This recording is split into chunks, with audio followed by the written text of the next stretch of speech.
to be in the presence of God, and we are all rejoicing in the Lord this morning. ఇక ఉదయ కాలమందు మనమందరము దేవునిలో సంతోషించుచు దేవునికి సన్నిధానంలో సంతోషముగా కనబడుట నాకు మిక్కిలి సంతోషకరముగా ఉన్నది. We thank God for this convention, the first convention of this year, which God has blessed abundantly from the very first day until now.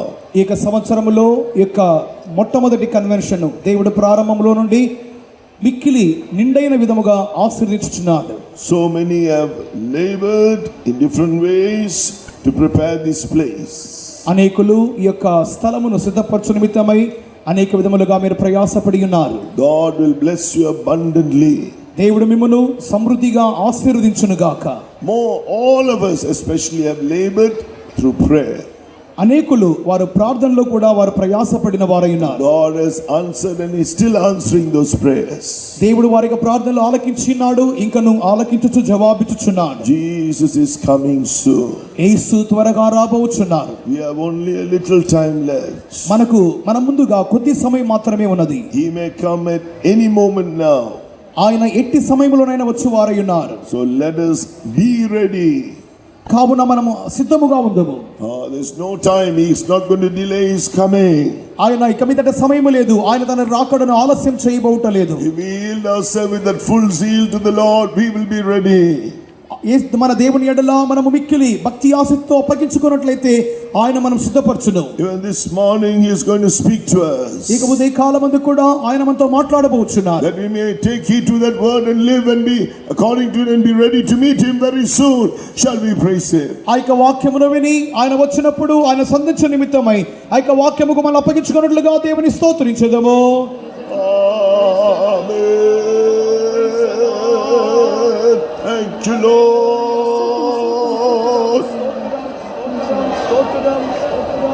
Now, please read from the book of Revelation, the last book in the Bible, chapter 1. పరిశుద్ధ గ్రంథములోని చివరి గ్రంథమైనటువంటి ప్రకటన గ్రంథము నుండి మొదటి అధ్యాయములో Please read Revelation chapter 1 verse 20. ప్రకటన గ్రంథము మొదటి అధ్యాయము 20వ వాక్యమును చదువుకుందాం. కాగా నీవు చూచిన వాటిని ఉన్న వాటిని వీటి వెంట కలగపో వాటిని అనగా నా కుడి చేతిలో నీవు చూచిన 7 నక్షత్రములను గూర్చిన మర్మమును ఆ 7 సువర్ణ దీపముల సంగతియు వ్రాయుము. ఆ 7 నక్షత్రములు 7 సంఘములకు దూతలు, ఆ 7 దీపస్తంభములు 7 సంఘములు. The mystery of the 7 stars which thou sawest in my right hand, and the 7 golden candlesticks. The 7 stars are the angels of the 7 churches, and the 7 candlesticks which thou sawest are the 7 churches. So here we read about what Saint John saw, all what he saw when he was in the spirit. He wrote it down. This is what we are reading here. ఇక్కడ మనం చదువుకున్నటువంటి ఈ వాక్య భాగం అన్నది అపోస్తలుడైన యోహాను ఆయన ఆత్మవశుడిగా ఉన్నప్పుడు ఆయన ఏదైతే చూచినాడో ఆయన చూచిన దాన్ని రాయగా మనం ఇప్పుడు చదువుకొని ఉన్నాం.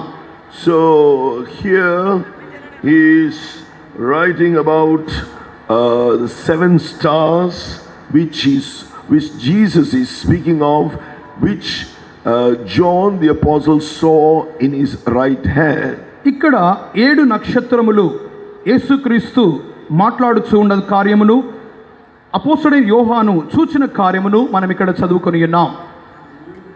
Then the Lord is speaking about the 7 golden candlesticks which Saint John saw when the Lord was walking in the midst of it.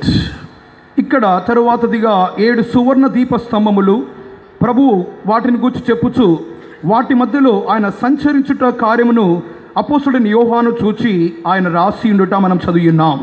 Briefly, the Lord explained the 7 stars are the angels of the 7 churches. క్లుప్తముగా ఈ 7 నక్షత్రములు 7 సంఘముల యొక్క దూతలు, and the 7 candlesticks speaks about the seven churches that were existent then in Asia Minor.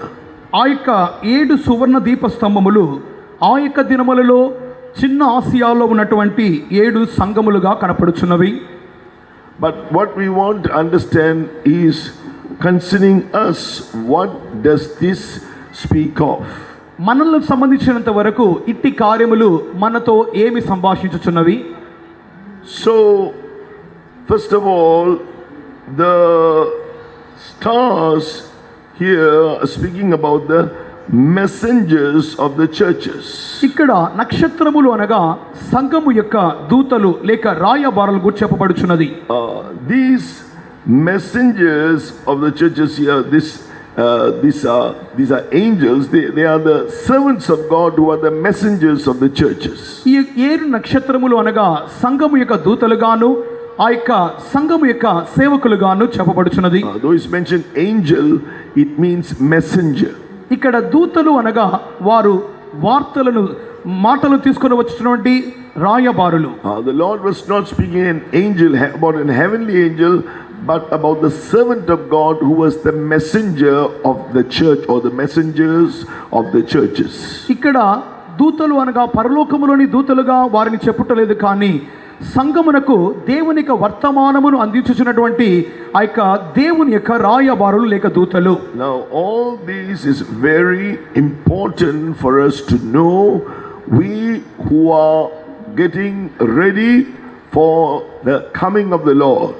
ప్రభు యొక్క రాకడ నిమిత్తమై మనము మిక్కిలి ఆసక్తితో సిద్ధపడుచున్న మన ప్రతి ఒక్కొక్కరిని ఇట్టి కార్యములు మిక్కిలి ఉపయోగకరముగా కనపడుచున్నవి. Knowing these truths, these revelations will enable us to prepare ourselves and to be found ready to meet Jesus at the secret rapture. ఇట్టి సత్యములను ప్రకటనలను మనము ప్రభు యొక్క రహస్య రాకడలో ఆయన ప్రత్యక్షమైనప్పుడు మనము ఆయన సంధించు నిమిత్తమై సిద్ధపడుటకు ఇవి హేతువుగా కనపడుచున్నవి. Last night we heard the event that is the secret of the rapture.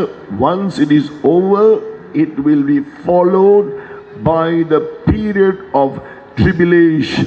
నిన్నటి రాత్రి కాలమందు మనం విన్న రీతిగా ప్రభు యొక్క రహస్య రాకడ అన్నటువంటి అట్టి సందర్భము లేక సంభవము ఒకసారి జరిగి ముగింపబడిన తర్వాత ఈ యొక్క భూమి మీద ఒక గొప్ప శ్రమల కాలము రాబోచున్నదని మనం విని ఉన్నాం. That will be a severe time of tribulation, and there is only one way to go to heaven in that period, to die as martyrs. అట్టి శ్రమల కాలము తీవ్రమైన సహించలేని శ్రమల కాలముగాను, అట్టి కాలములో కూడా ప్రభు యొక్క దేవుని యొక్క రాజ్యముకు వెళ్ళవలెను అన్నట్లయితే ఆ దినములలో మనం హతసాక్షులుగా మరణించవలెను. If you want to know these truths, come and join us in the fellowship and you can learn of it. ఇట్టి సత్యములను మీరు గ్రహించవలెను అన్నట్లయితే ఈ యొక్క ఐక్యములోనికి రండి, మీరు ఈ యొక్క కార్యములు మీరు తెలుసుకొనగలరు.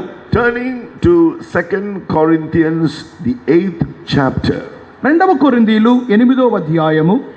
In 2 Corinthians chapter 8, in verse 23, it's mentioned about Titus and other servants of God. 2 కొరింథీయులు 8వ అధ్యాయము 23వ వాక్యంలో తీతును గూర్చియు ఇతర దైవ సేవకులను గూర్చియు అక్కడ చెప్పబడుచున్నది. So they are spoken of here as the messengers of the churches and the glory of Christ. ఇక్కడ వారిని గూర్చి వారు సంఘము లెక్క దూతలుగాను క్రీస్తు యొక్క మహిమగాను కనపడుచున్నారని చెప్పబడుచున్నది.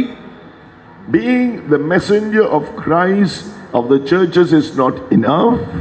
క్రీస్తు యొక్క మహిమార్థం నిమిత్తమైన సంఘము లెక్క దూతలుగా ఉండటం మాత్రమే కాక, Such servants of God who are in this apostolic ministry are expected to also be the glory of Christ. ఈ యొక్క అపోస్తుల ప్రతిష్టలో ఉన్నటువంటి దైవ సేవకులైన వారు దేవుని యొక్క మహిమగాను కనపడవలెను. It's only then such servants of God can prepare the church who are under their care for the coming of the Lord. అట్టి దైవ సేవకులు మాత్రమే దేవుని యొక్క సంఘమును మిక్కిలి జాగ్రత్తతో ప్రభు యొక్క రాకడ నిమిత్తమై సిద్ధపరచువారుగా ఉందురు. The coming of the Lord is the theme of the New Testament church or the ministry. ప్రభు యొక్క రాకడ అనున్నది మాత్రమే నూతన నిబంధన సంఘము యొక్క లేక సేవ యొక్క ప్రధాన శీర్షిగా ఉన్నది. And its purpose is to, the purpose of the New Testament ministry is to present everyone perfect in Christ Jesus. నూతన నిబంధన సేవ యొక్క ప్రధాన ఉద్దేశము ఎట్టి మనుష్యునైనను క్రీస్తునందు సంపూర్ణిగా నిలవబెట్టుటయే. So this is what we are here in the church for, to be prepared for the coming of the Lord and to be found presented perfect before Jesus when he comes. కావున మనము మెరుచున్నటువంటి ఇక సంఘం యొక్క కారణం ఏమిటి అన్నట్లయితే దేవుని యొక్క జనాంగమును క్రీస్తు ఎదుట నిలబెట్టు నిమిత్తమై వారిని సంపూర్ణులుగా చేసి నడువ చేయవలెను. According to Philippians chapter 1, Philippians the first chapter. ఫిలిప్పీయులకు రాసిన పత్రిక మొదటి అధ్యాయము. In Philippians chapter 1 verse 6 we read, being confident of this very thing, that he which hath begun a good work in you will perform it or will perfect it for the day of Jesus Christ. ఫిలిప్పీయులకు రాసిన పత్రిక మొదటి అధ్యాయము 6వ వాక్యములో, మీలో ఈ సత్క్రియను ఆరంభించిన వాడు యేసుక్రీస్తు దినము వరకు దాన్ని కొనసాగించునని రూఢిగా నమ్ముచున్నాను. So according to Colossians chapter 1 verse 28, this is the purpose of the New Testament ministry, to preach Christ, to warn every man, to teach every man in all wisdom, and to present every man perfect in Christ Jesus. కొలొస్సీలు రాసిన పత్రిక మొదటి అధ్యాయము 28వ వాక్యములో నూతన నిబంధన సంఘము యొక్క ఉద్దేశం అక్కడ చదువుచున్నప్పుడు, ప్రతి మనుషుని క్రీస్తునందు సంపూర్ణిగా చేసి ఆయన ఎదుట నిలవబెట్టవలనని సమస్త విధముల జ్ఞానముతో మేము ప్రతి మనుషునికి బుద్ధి చెప్పుచు ప్రతి మనుషునికి బోధించు ఆయన ప్రకటించుచున్నాము. These servants of God, they are supposed to live in the presence of God and then receive the messages of God and then to deliver it to the church. ఇట్టి కార్యములో నిమగ్నమవుతున్నటువంటి దైవ సేవకులైన వారు, ఇట్టి ఉద్దేశములో ఇమిడి ఉన్నటువంటి దైవ సేవకులు, వారు దేవుని యొక్క సన్నిధానములో కనిపెట్టి దేవుని యొక్క వర్తమానమును దేవుని యొద్ద నుండి పొందుకొని దేవుని సంఘముకు అందించవలసిన వారై ఉన్నారు.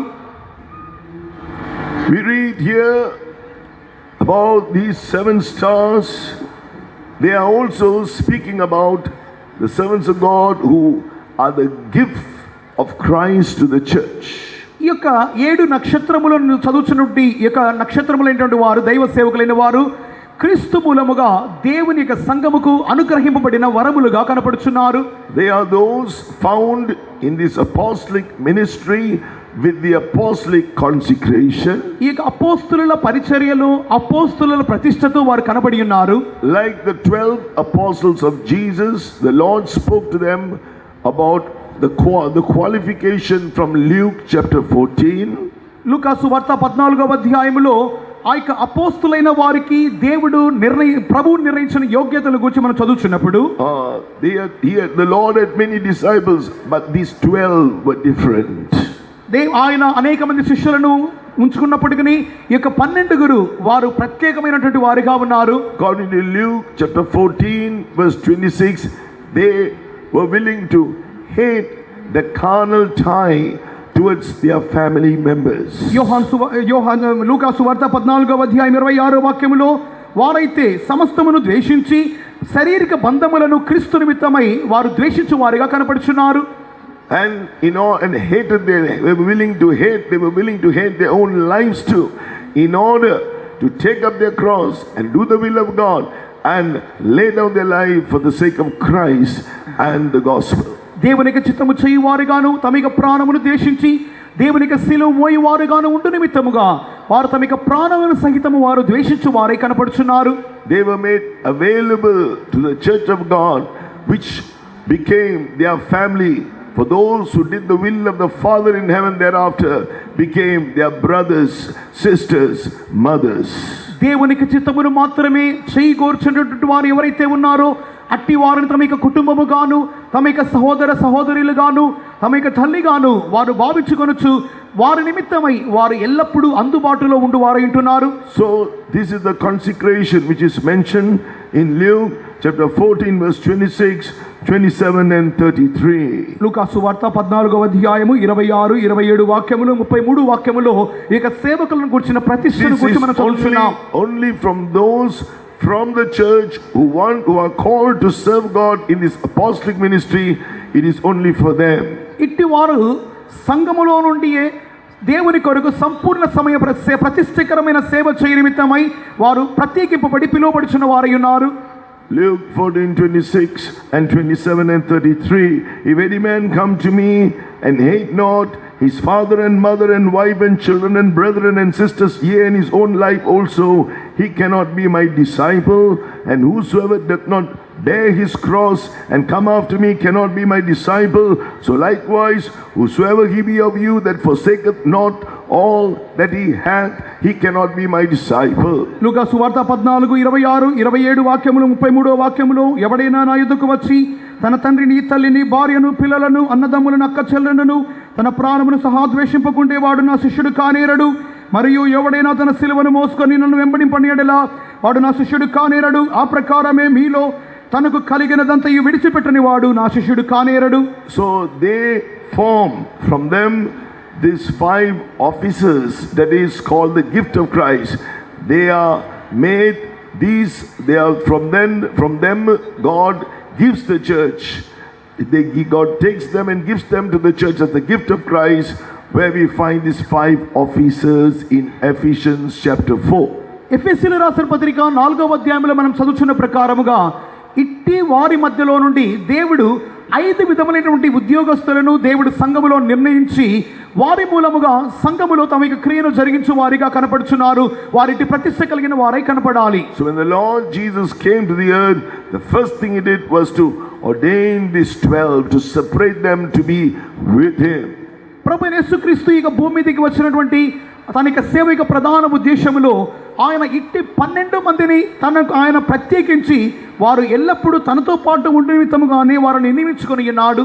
Leading, but one thing, that in order to be able to serve the Lord in this full time as his apostolic ministers, they had to be anointed. They truly began this New Testament ministry from the day of Pentecost, when they were anointed with the Holy Spirit, according to Acts chapter 2. ఇట్టి సంపూర్ణ సమయ ప్రతిష్టకరమైన సేవ చేయ నిమిత్తమై అట్టి వారు మొట్టమొదటిగా వారు అభిషేకం పొందవలసిన వారిగా కనపడుచున్నారు. ప్రభు యేసుక్రీస్తు కూడా అట్టి వారిని గురించి ఆయన అపోస్తల కార్యములు 2వ అధ్యాయంలో మనం మొదటి వాక్యములు చదువుతున్న ప్రకారముగా వారు అభిషేకం పొందిన వారిగా కనపడుచున్నారు. According to Ephesians chapter 4 and verse 7, they are called the gift of Christ. ఎఫెసీయులకు రాసిన పత్రిక 4వ అధ్యాయము 7వ వాక్యములో వారు క్రీస్తు అనుగ్రహించు వరముగా కనపడుచున్నారు. According to Ephesians chapter 4 verse 11, he gave some apostles, prophets, evangelists, pastors and teachers to the church. ఎఫెసీయులకు రాసిన పత్రిక 4వ అధ్యాయం తెలుగులో 13వ వాక్యములో ఆయన కొందరిని అపోస్తలుగాను, కొందరిని ప్రవక్తలుగాను, కొందరిని సువార్తికులుగాను, కాపరులుగాను, ఉపదేశకులుగాను నియమించెను. It is in order to lead the church to perfection, that we can read in verse 12 and 13. 11, 12 వాక్యములలో తెలుగులో వారైతే సంఘమును క్రీస్తు యొక్క సంపూర్ణతకు సమానమైన సంపదకు నడిపించు నిమిత్తముగానే వారిని నియమించి ఉన్నాడు. So these servants of God, they are as stars in the right hand of the Lord Jesus. ఇట్టి దైవ సేవకులైన వారు యేసుక్రీస్తు చేతిలో కుడి చేతిలో వారు నక్షత్రములుగా కనపడుచున్నారు. One meaning of that is they are upheld by the Lord. దాని యొక్క అర్థం ఏమిటంటే వారు ప్రభువు మూలముగా మోయబడుచున్నారు. When a servant of God forgets that he is upheld by the Lord, that is why he is preserved, then his fall begins. ఒక దైవ సేవకుడు ఎప్పుడైతే తాను దేవుని మూలముగా మోయబడుచున్నాను అందు నిమిత్తముగానే ఆయన తనను భరించుచున్నాడనే కార్యమును మర్చిపోచున్నారో అట్టి క్షణములో నుండి వారి యొక్క పడిపోవుట వారి పడిపోవుట సంభవించుచున్నది. Apart from the gifts of the Spirit that are given to His servants, God is giving His abundant grace in order to serve Him and to fulfill this ministry. వీరు దేవుని యొక్క సంఘముకు వరముగా అనుగ్రహింపబడడం మాత్రమే కాదుగా, దేవుని యొక్క సంఘములో తమ యొక్క పరిచర్య చేసి నెరవేర్చు నిమిత్తమై దేవుని యొక్క అపరిమితమైన కృప కూడా వీరికి అనుగ్రహింపబడుచున్నది. So some must realize it is only because the Lord is upholding me. It's not because of my ability. When we think it's our own ability that helps us to do it, we will sever ourselves from His fellowship. కావున దైవ సేవకులైన వారు ఎల్లప్పుడూ దేవుడు మమ్మలను తమ యొక్క కుడి చేతిలో ఆయన ఎత్తి పట్టుకొని ఉన్నాడు అన్నటువంటి తలంపును ఎల్లప్పుడూ కాపాడుకొనవరుగా కనపడాలి. లేక మేము మా యొక్క స్వంత బలముతో సామర్థ్యంతో నిలిచి ఉన్నాము చేయించున్నామని వారు అనుకున్నట్లయితే వారు దేవుని యొద్ద నుండి వారు వేరు చేయబడి వారు తెంపబడి వారుగా కనపడుచున్నారు. The servant of God, his apostolic ministers must understand the right hand of God means they are kept by the power of God. దైవ సేవకులైన వారు ఇక నక్షత్రములైన వారు దేవుని కుడి చేతిలో ఉన్నారు అనగా వారు దేవుని యొక్క శక్తి చేత భద్రపరచబడి ఉన్నారని గ్రహించాలి. All the sons of God here, they are now seen in the right hand of Jesus, kept by the power of God. ఇక్కడ వేదిక మీద మైదానంలో ఉన్న ప్రతి దైవ సేవకులైన వారును కూడా వారు దేవుని యొక్క శక్తి మూలముగా భద్రపరచబడుచు ఉన్నారు. That also means to be in His hand. He won't hold something. The Lord Jesus won't hold something that is unclean or that is not precious. He holds it in His precious holy hands because they are precious in His sight. పవిత్రము కానటువంటి అశుద్ధము లేనటువంటి ఇటువంటి వారు దేవుని యొక్క చేతిలో వారు కనపడుచున్నారు అనగా ఆయన యొక్క చేతిలో ఆయన పట్టుకున్నవన్నీ పవిత్రముగాను పరిశుద్ధముగాను కనపడుచున్నవి. దేవుడు వారిని పరిశుద్ధపరచుచున్నాడు. So these servants of God, we do not count it great, but we have made a dedication, a consecration to serve God, forsaking all, hating our lives. But because of that, for Jesus, we are precious in His sight. ఇట్టి దైవ సేవకులైన వారు తమ్మును తాము గొప్పవారుగా వారు ఎంచుకొనకుండా వారు తమకివ్వబడిన నియమింపబడిన ప్రతిష్ట మూలముగా దేవుడు వారిని ఒక శ్రేష్టమైన వారిగా తమ చేతిలో ఉంచుకుని ఉన్నాడని గ్రహించు వారై ఉండాలి. Because of that consecration, like Paul the apostle said, I have suffered so many things, yet I count it as that what I have consecrated as dung in comparison to what I am going to get. I am going to win Christ. ఇక దైవ సేవకులైన ప్రతిష్ఠించుచున్న వారనుగా అపోస్తలుడైన పౌలు వలె ఏదైతే నాకు లాభకరములుగా ఉండెనో నేను పొందుకొనబోయే దాని నిమిత్తమై నేను సాధించబోయే దాని నిమిత్తమై వాటన్నిటిని నష్టముగాను కుప్పతో పెంటతో సమానముగా ఎంచుకొనుచున్నాను చెప్పు విధముగా ప్రతిష్టగా ఉండాలి. When servants of God do not realize how precious they are in the sight of God, when His apostolic ministers do not understand the greatness of their calling, they will get discouraged and dejected. దైవ సేవకులైన వారు దేవుని చేతిలో తమ్మును అమూల్యమైన వారుగా గ్రహించకుండా ఉన్నట్లయితే వారు తమ యొక్క ప్రతిష్టను వారు అల్పమైనదిగా వారు ఎంచలేని వారుగా అల్పమైనదిగా వారు ఎంచువారంటే వారి యొక్క జీవితంలో ఒక అధైర్యత వారికి చోటు చేసుకొనుచున్నది. So servants of God, may God keep all His servants understanding how precious they are in His sight, and may God keep them by His power, and also may the Lord help them to understand the greatness of their calling. వారి యొక్క పిలుపును కూర్చున్నటువంటి గొప్పతనమును వారి యొక్క ఉద్దేశమును వారు దేవునికి చేతిలో అమూల్యమైనటువంటి వారిగా వారు దేవుని శక్తితో కాపాడబడుచున్నారటువంటి కార్యమును వారు ఎల్లప్పుడూ మనసులో ఉంచుకొని వారిగా ఉండినట్లుగా మనం ప్రార్థించవలెను. Then we read about the 7 candlesticks. తరువాతదిగా 7 సువర్ణ దీపస్తంభములు గురించి చదువుచున్నాం. Turning once again to Revelation, the first chapter. ప్రకటన గ్రంథము మొదటి అధ్యాయం వైపుగా మరొకసారి మనకి గ్రంథమును తిప్పుకుందాం. Here it is written about the mystery of the 7 golden candlesticks. ఇక్కడ 7 సువర్ణ దీపస్తంభములకు కూర్చున్నటువంటి మర్మము అని మనం చదువుచున్నాము. When it is referring to the 7 golden candlesticks particularly, it's mentioning it is referring to those 7 churches that existed then, which is written in Revelation chapter 1 verse 11. ఇక్కడ 7 సువర్ణ దీపస్తంభములు అని మరి ప్రత్యేకముగా ఇక్కడ నొక్కి ఒక్కానించుచూ ఉన్నప్పుడు ఆ యొక్క దినముల్లో ఉన్నటువంటి 7 సంఘములకు కూర్చున్నటువంటి కార్యములుగా ఉన్నామని చెప్పి మొదటి అధ్యాయము 11వ వాక్యములో మనము ఆ యొక్క సంఘములను గురించి చదువుతున్నాము. The church of Christ, those who are the body of Christ, the church of Christ, they are a mystery.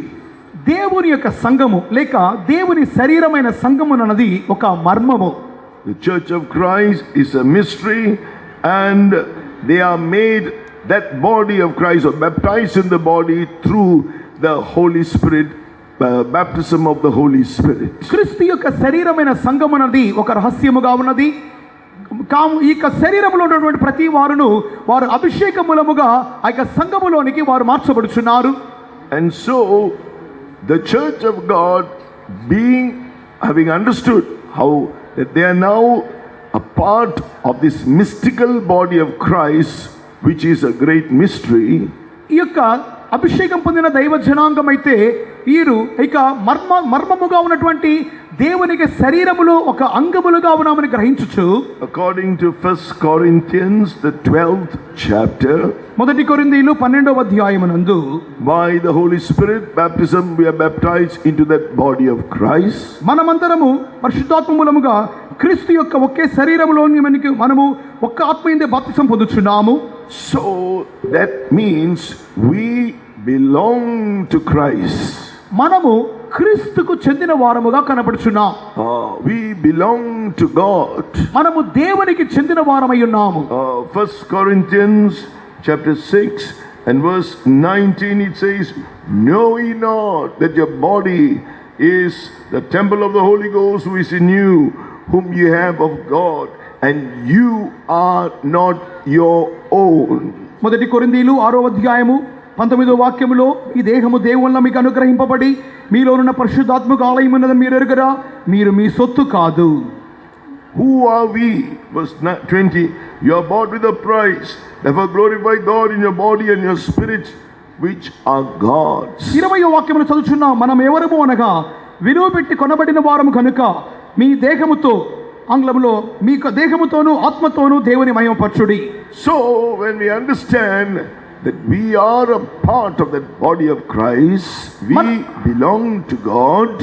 మనము క్రీస్తు యొక్క శరీరములోని సంఘములో అవయములుగా ఉన్నందువలన, అంగములుగా ఉన్నందువలన మనం దేవునికి చెందిన వారమై గ్రహించుచున్నాము. We will make any consecration to please God even unto death. మనము క్రీస్తును ప్రీతిపరచు నిమిత్తమై మరణ పర్యంతము ఎట్టి ప్రతిష్ఠయనను మనం తీర్మానమైన చేయువారముగా ఉండాలి. This mystery will be foolish to those who don't understand the preciousness of this consecration, of holiness, etc. ఇట్టి మర్మం అన్నది ప్రతిష్టను కూర్చున్నటువంటి, పరిశుద్ధతను కూర్చున్నటువంటి ఇట్టి ప్రతిష్టలు చేయటం అన్నది మిగిలిన వారికి వెర్రితనముగా కనబడుచు ఉండవచ్చును. Those who don't belong to this mystical church, it sounds foolish. ఇట్టి మర్మమైనటువంటి సంఘమైన శరీరములో అంగము కాని వారికి ఇది ఒక వెర్రితనముగా ఉండును. When we realize how precious holiness is to God, how precious consecration is to God, how precious it is to live with this faith, etc., then we will make any dead consecration even unto death. ఇట్టి ప్రతిష్టతోను, ఇట్టి పరిశుద్ధతతోను, ఇట్టి విశ్వాసముతోను మనం ఉండుట మూలముగా మనము దేవునికి ఎంతటి అమూల్యమైన వారముగా మార్చబడుచున్నామని గ్రహించినట్లయితే మనము దేవుని నిమిత్తమై ఎంతటి ప్రతిష్టైనను, ఎంతటి ప్రతిష్ట కార్యమైన చేయ నిమిత్తమై మనము వెనుకాడము. Because we want to please him who has made us his own. ఎందుకనగా మనలను తన స్వంతమైన వారిగా చేసుకున్న ఆయనను ప్రీతిపరచు నిమిత్తమై మనం వాంఛించుదాము. At one time we were those who did not belong to God, which means we belonged to the devil because we sinned. We did everything that belonged to the devil. ఒకానొక దినముల్లో మనము దేవునికి చెందని వారముగా, దేవుని లేని వారముగా ఉంటిమి అనగా మన అపవాదికి సంబంధికులుగా ఉంటిమి. కారణం ఏమనగా పాపము చేయి ప్రతి వాడును అపవాది యొక్క సంబంధి. So the church of God is called the candlestick because in the Old Testament tabernacle the candlestick gave light in the tabernacle. దేవుని యొక్క సువర్ణ దీపస్తంభం అన్నది దేవుని యొక్క సంఘముగా కనపడుచున్నది. పాత నిబంధన కాలములోని ప్రత్యక్ష గుడారమును చూచినప్పుడు అక్కడ ఉన్నటువంటి దీపస్తంభము అక్కడ ప్రకాశమునిచ్చినదిగా కనబడుచుండెను. So the church is called the candlestick because it has to give light to this world that is in darkness. They do not know what is right from wrong in the sight of God. సంఘమునది దీపస్తంభముగా కనపడుచున్నది అన్నట్లయితే అది ప్రకాశవంతముగా ఉండాలి. చీకటితో నిండినటువంటి యొక్క లోకములో అది వెలుగుచున్నదిగా ఉండవలెను. చెడు చెడు చెడు కార్యములు మంచి కార్యములు తెలియనటువంటి లోకములో వారు వెలిగించువారిగా జనులు నడిపించువారిగా ఉండాలి. So something more we need to understand about this candlestick. ఇట్టి దీపస్తంభమును గురించి ఇంకను మనము అధికముగా తెలుసుకున్నప్పుడు this candlestick in the Old Testament is mentioned. We won't read it now. It's mentioned in Exodus chapter 25. నిర్గమాకాండము 25వ అధ్యాయములో చదవనక్కర్లేదు. మనం అక్కడ సువర్ణ దీపస్తంభమును గురించి చదువుతున్నప్పుడు in Exodus chapter 25 from verse 31 to 39 నిర్గమాకాండము 25వ అధ్యాయము 31 మొదలుకొని 39 వరకు మనం చదువుతూ ఉండగా this candlestick here which is established on this earth, in the Old Testament we read it was made of 1 talent of pure gold. ఈ యొక్క పాత నిబంధన కాలంలో ఇక భూమి మీద ఏర్పాటు చేయబడినటువంటి ఈ యొక్క దీపవృక్షం అనేది ఒక తలాంతు బంగారంతో చేయబడి ఉండాలి. So as you saw read just now in 1 Corinthians 12 chapter 12 verse 13, మొదటి కొరింథీయులు 12వ అధ్యాయం 13వ వాక్యం మనం చదువుతూ ఉండగా we who are baptized through one spirit, the Holy Spirit brought into baptized into one body, the body of Christ. మనము ఒక్క ఆత్మయందే అభిషేకం పొందిన వారముగా ఆయన శరీరంలోనికి అభిషేకం పొందిన వారమై ఆయన శరీరంలోనికి తీసుకుని రాబడుచున్నాము. Should also be perfected at the coming Lord as one church. ప్రభు యొక్క రాకడలో కూడా మనము ఒక్క శరీరముగానే ఒక్క సంఘముగానే సంపూర్ణత చెందవలసిన వారమై ఉన్నాము. I am not explaining it more. What it means is we must have perfect unity. Servants of God with servants of God, children of God will children of God, servants of God will children of God. దీనిని గురించి నేను అధికముగా మాట్లాడదలుచుకోలేదు, కానీ క్లుప్తముగా చెప్పినప్పుడు మీకు అర్థమయ్యే విధముగా ప్రభు యొక్క రాకడలో మనమందరము ఒక సంపూర్ణమైన ఏకత్వం పొంది దైవ సేవకులతోనూ దైవ జనాంగ విశ్వాసులతోనూ దైవ విశ్వాసులు మనమందరము ఏకత్వములో సంపూర్ణత వారముగా కనపడాలి. We must all accept the same doctrine and come into the unity of the faith. మనమందరము విశ్వాసం కూర్చున్న ఉపదేశములో మనము ఏకత్వములోనికి వచ్చు వారమై ఉండాలి. Now something more about the candlestick which we must understand. ఈ దీప వృక్షమును గూర్చి ఇంకను అధికమైన లోతైన కార్యమును మీరు గ్రహించగోర్చున్నప్పుడు there are many parts to this candlestick. Now we are talking about the mystery, the church. ఇక్కడ దీపస్తంభము అనగా మర్మమైనటువంటి సంఘమును గూర్చి మనం మాట్లాడుచున్నాం. But in that candlestick the servants of God also are seen. I will explain to you. ఈ యొక్క దీపస్తంభము అనగా దైవ సేవకుల గురించి కూడా చెప్పబడుచున్నది. దాన్ని మీకు విశదీకరించుదును.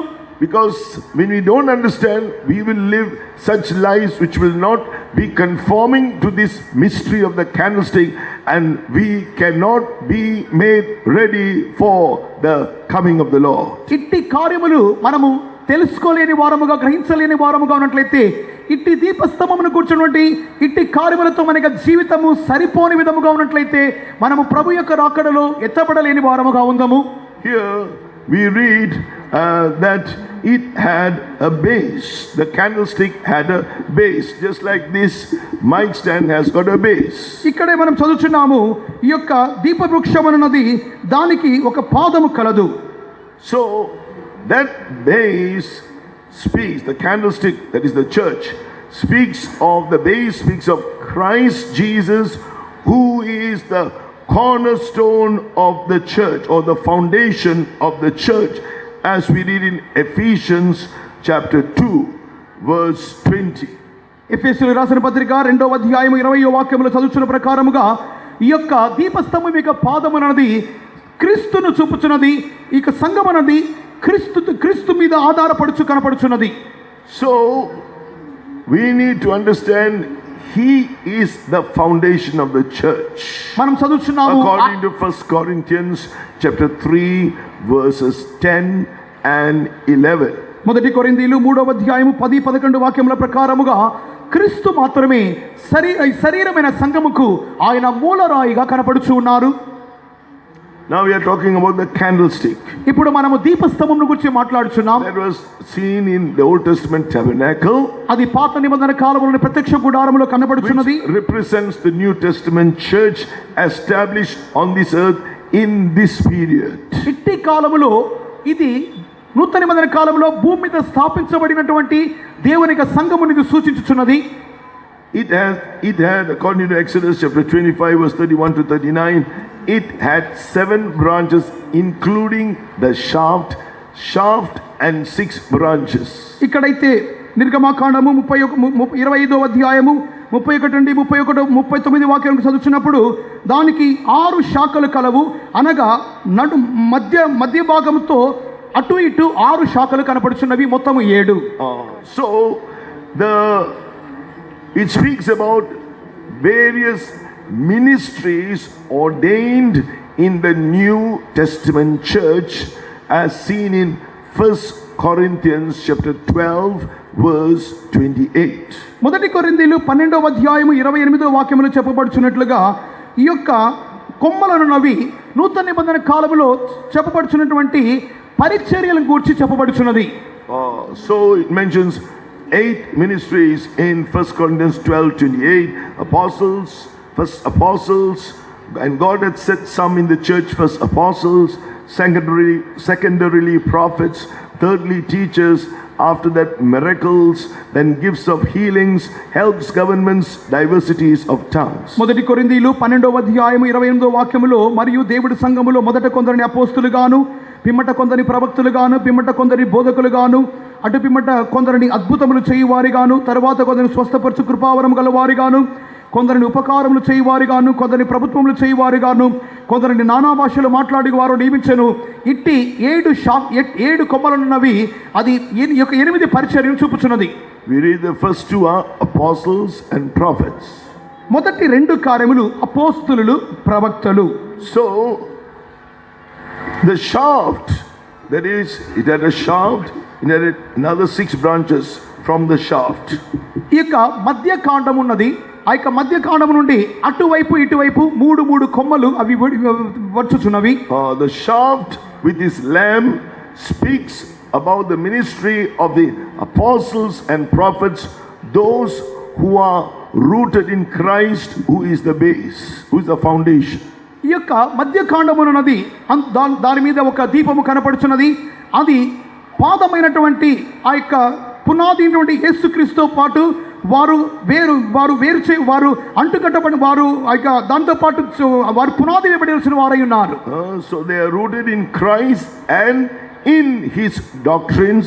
In Ephesians chapter 2 verse 20 we read that now and are built upon the foundation of the apostles and prophets, Jesus Christ himself being the chief cornerstone. ఎఫెసీయులకు రాసిన పత్రిక 2వ అధ్యాయం 20వ వాక్యములో క్రీస్తు యేసే ముఖ్యమైన మూలరాయి ఉండగా అపోస్తులు, ప్రవక్తలు వేసిన పునాది మీద మీరును కట్టబడుచున్నారు. So then there are the other 6 branches. అటు తర్వాత 6 కొమ్మలు కనపడుచున్నవి. They speak what you read just now in 1 Corinthians chapter 12 verse 28. ఆ యొక్క కొరింథీయులు మొదటి కొరింథీయులు 12:28 చదువుతున్నటువంటి ఆ యొక్క పరిచర్యలు సేవకులను చూచినప్పుడు the ministry of the teachers, and then miracles and gifts of healing, governments, diversities of tongues, helps, these are the other ministries. అటు తర్వాత బోధకులు, అద్భుతములు చేయువారు, స్వస్థపరచు కృపావరములు గలవారు, ఉపకారములు చేయువారు, ప్రభుత్వములు చేయువారు, నానా భాషలు మాట్లాడువారు. Out of the 5 offices only 3 are mentioned: apostles, prophets, teachers. అక్కడ 5 ఉద్యోగస్తులు అపోస్తులు, ప్రవక్తలు బోధకులను చెప్పవచ్చుండగా, but the ministries of the pastors and evangelists, which is written in Ephesians 4:11, are also included here in that chapter which is speaking about the ministry of the teachers. ఇక్కడైతే ఇక మధ్య ప్రకాండముతో ఉన్నటువంటి అనుభవములు కలిగిన వారైతే వారు సువార్థికులుగాను కాపరులుగాను వారు కనపడుచున్నారు. వారు కూడా ఈ యొక్క 8 పరిచర్యలో ఇమిడి ఉన్నారు.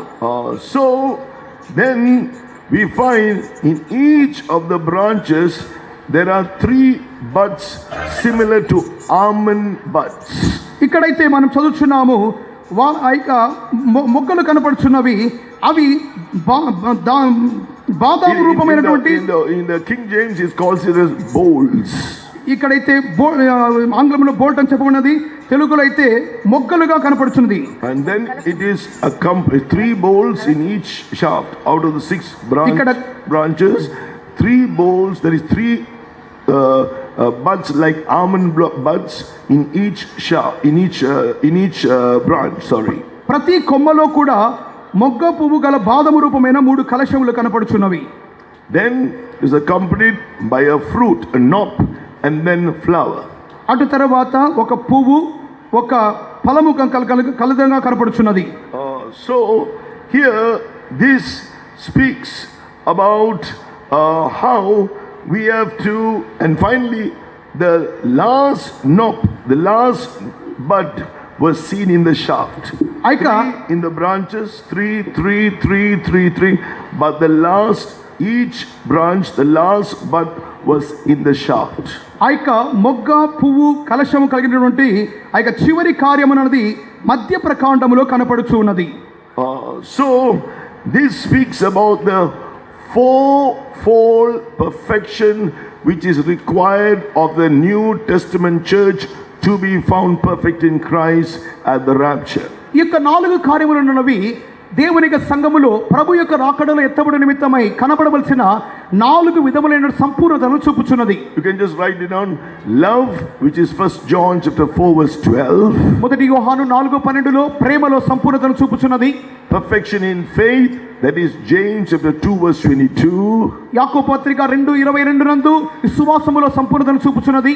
Holiness, that is 2 Corinthians 7 chapter verse 1. 2 కొరింథీయులు 7వ అధ్యాయం మొదటి వాక్యములో పరిశుద్ధతలో సంపూర్ణతను చూపుచున్నది. And doing the will of God in the midst of suffering, Colossians chapter 4 verse 12. కొలస్సీలు 4:12లో శ్రమల మధ్యలో కూడా దేవుని చిత్తమును చేయడం చూపుచున్నది. And Hebrews chapter 5 verse 8 and 9.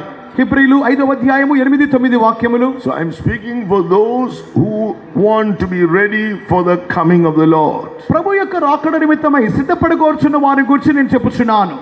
So therefore I'll repeat, you need to be found the buds, the buds which is like almond, looks like almond, have the shape of almond buds, speak of the perfection of love. 1 John chapter 4 verse 12. ఇక మొగ్గ బాదాము రూపమైనటువంటి కలశమున్నది, అది మొదటి యోహాను 4:12లో ప్రేమను గురించి చూపుచున్నది. Perfection of faith, James chapter 2 verse 22.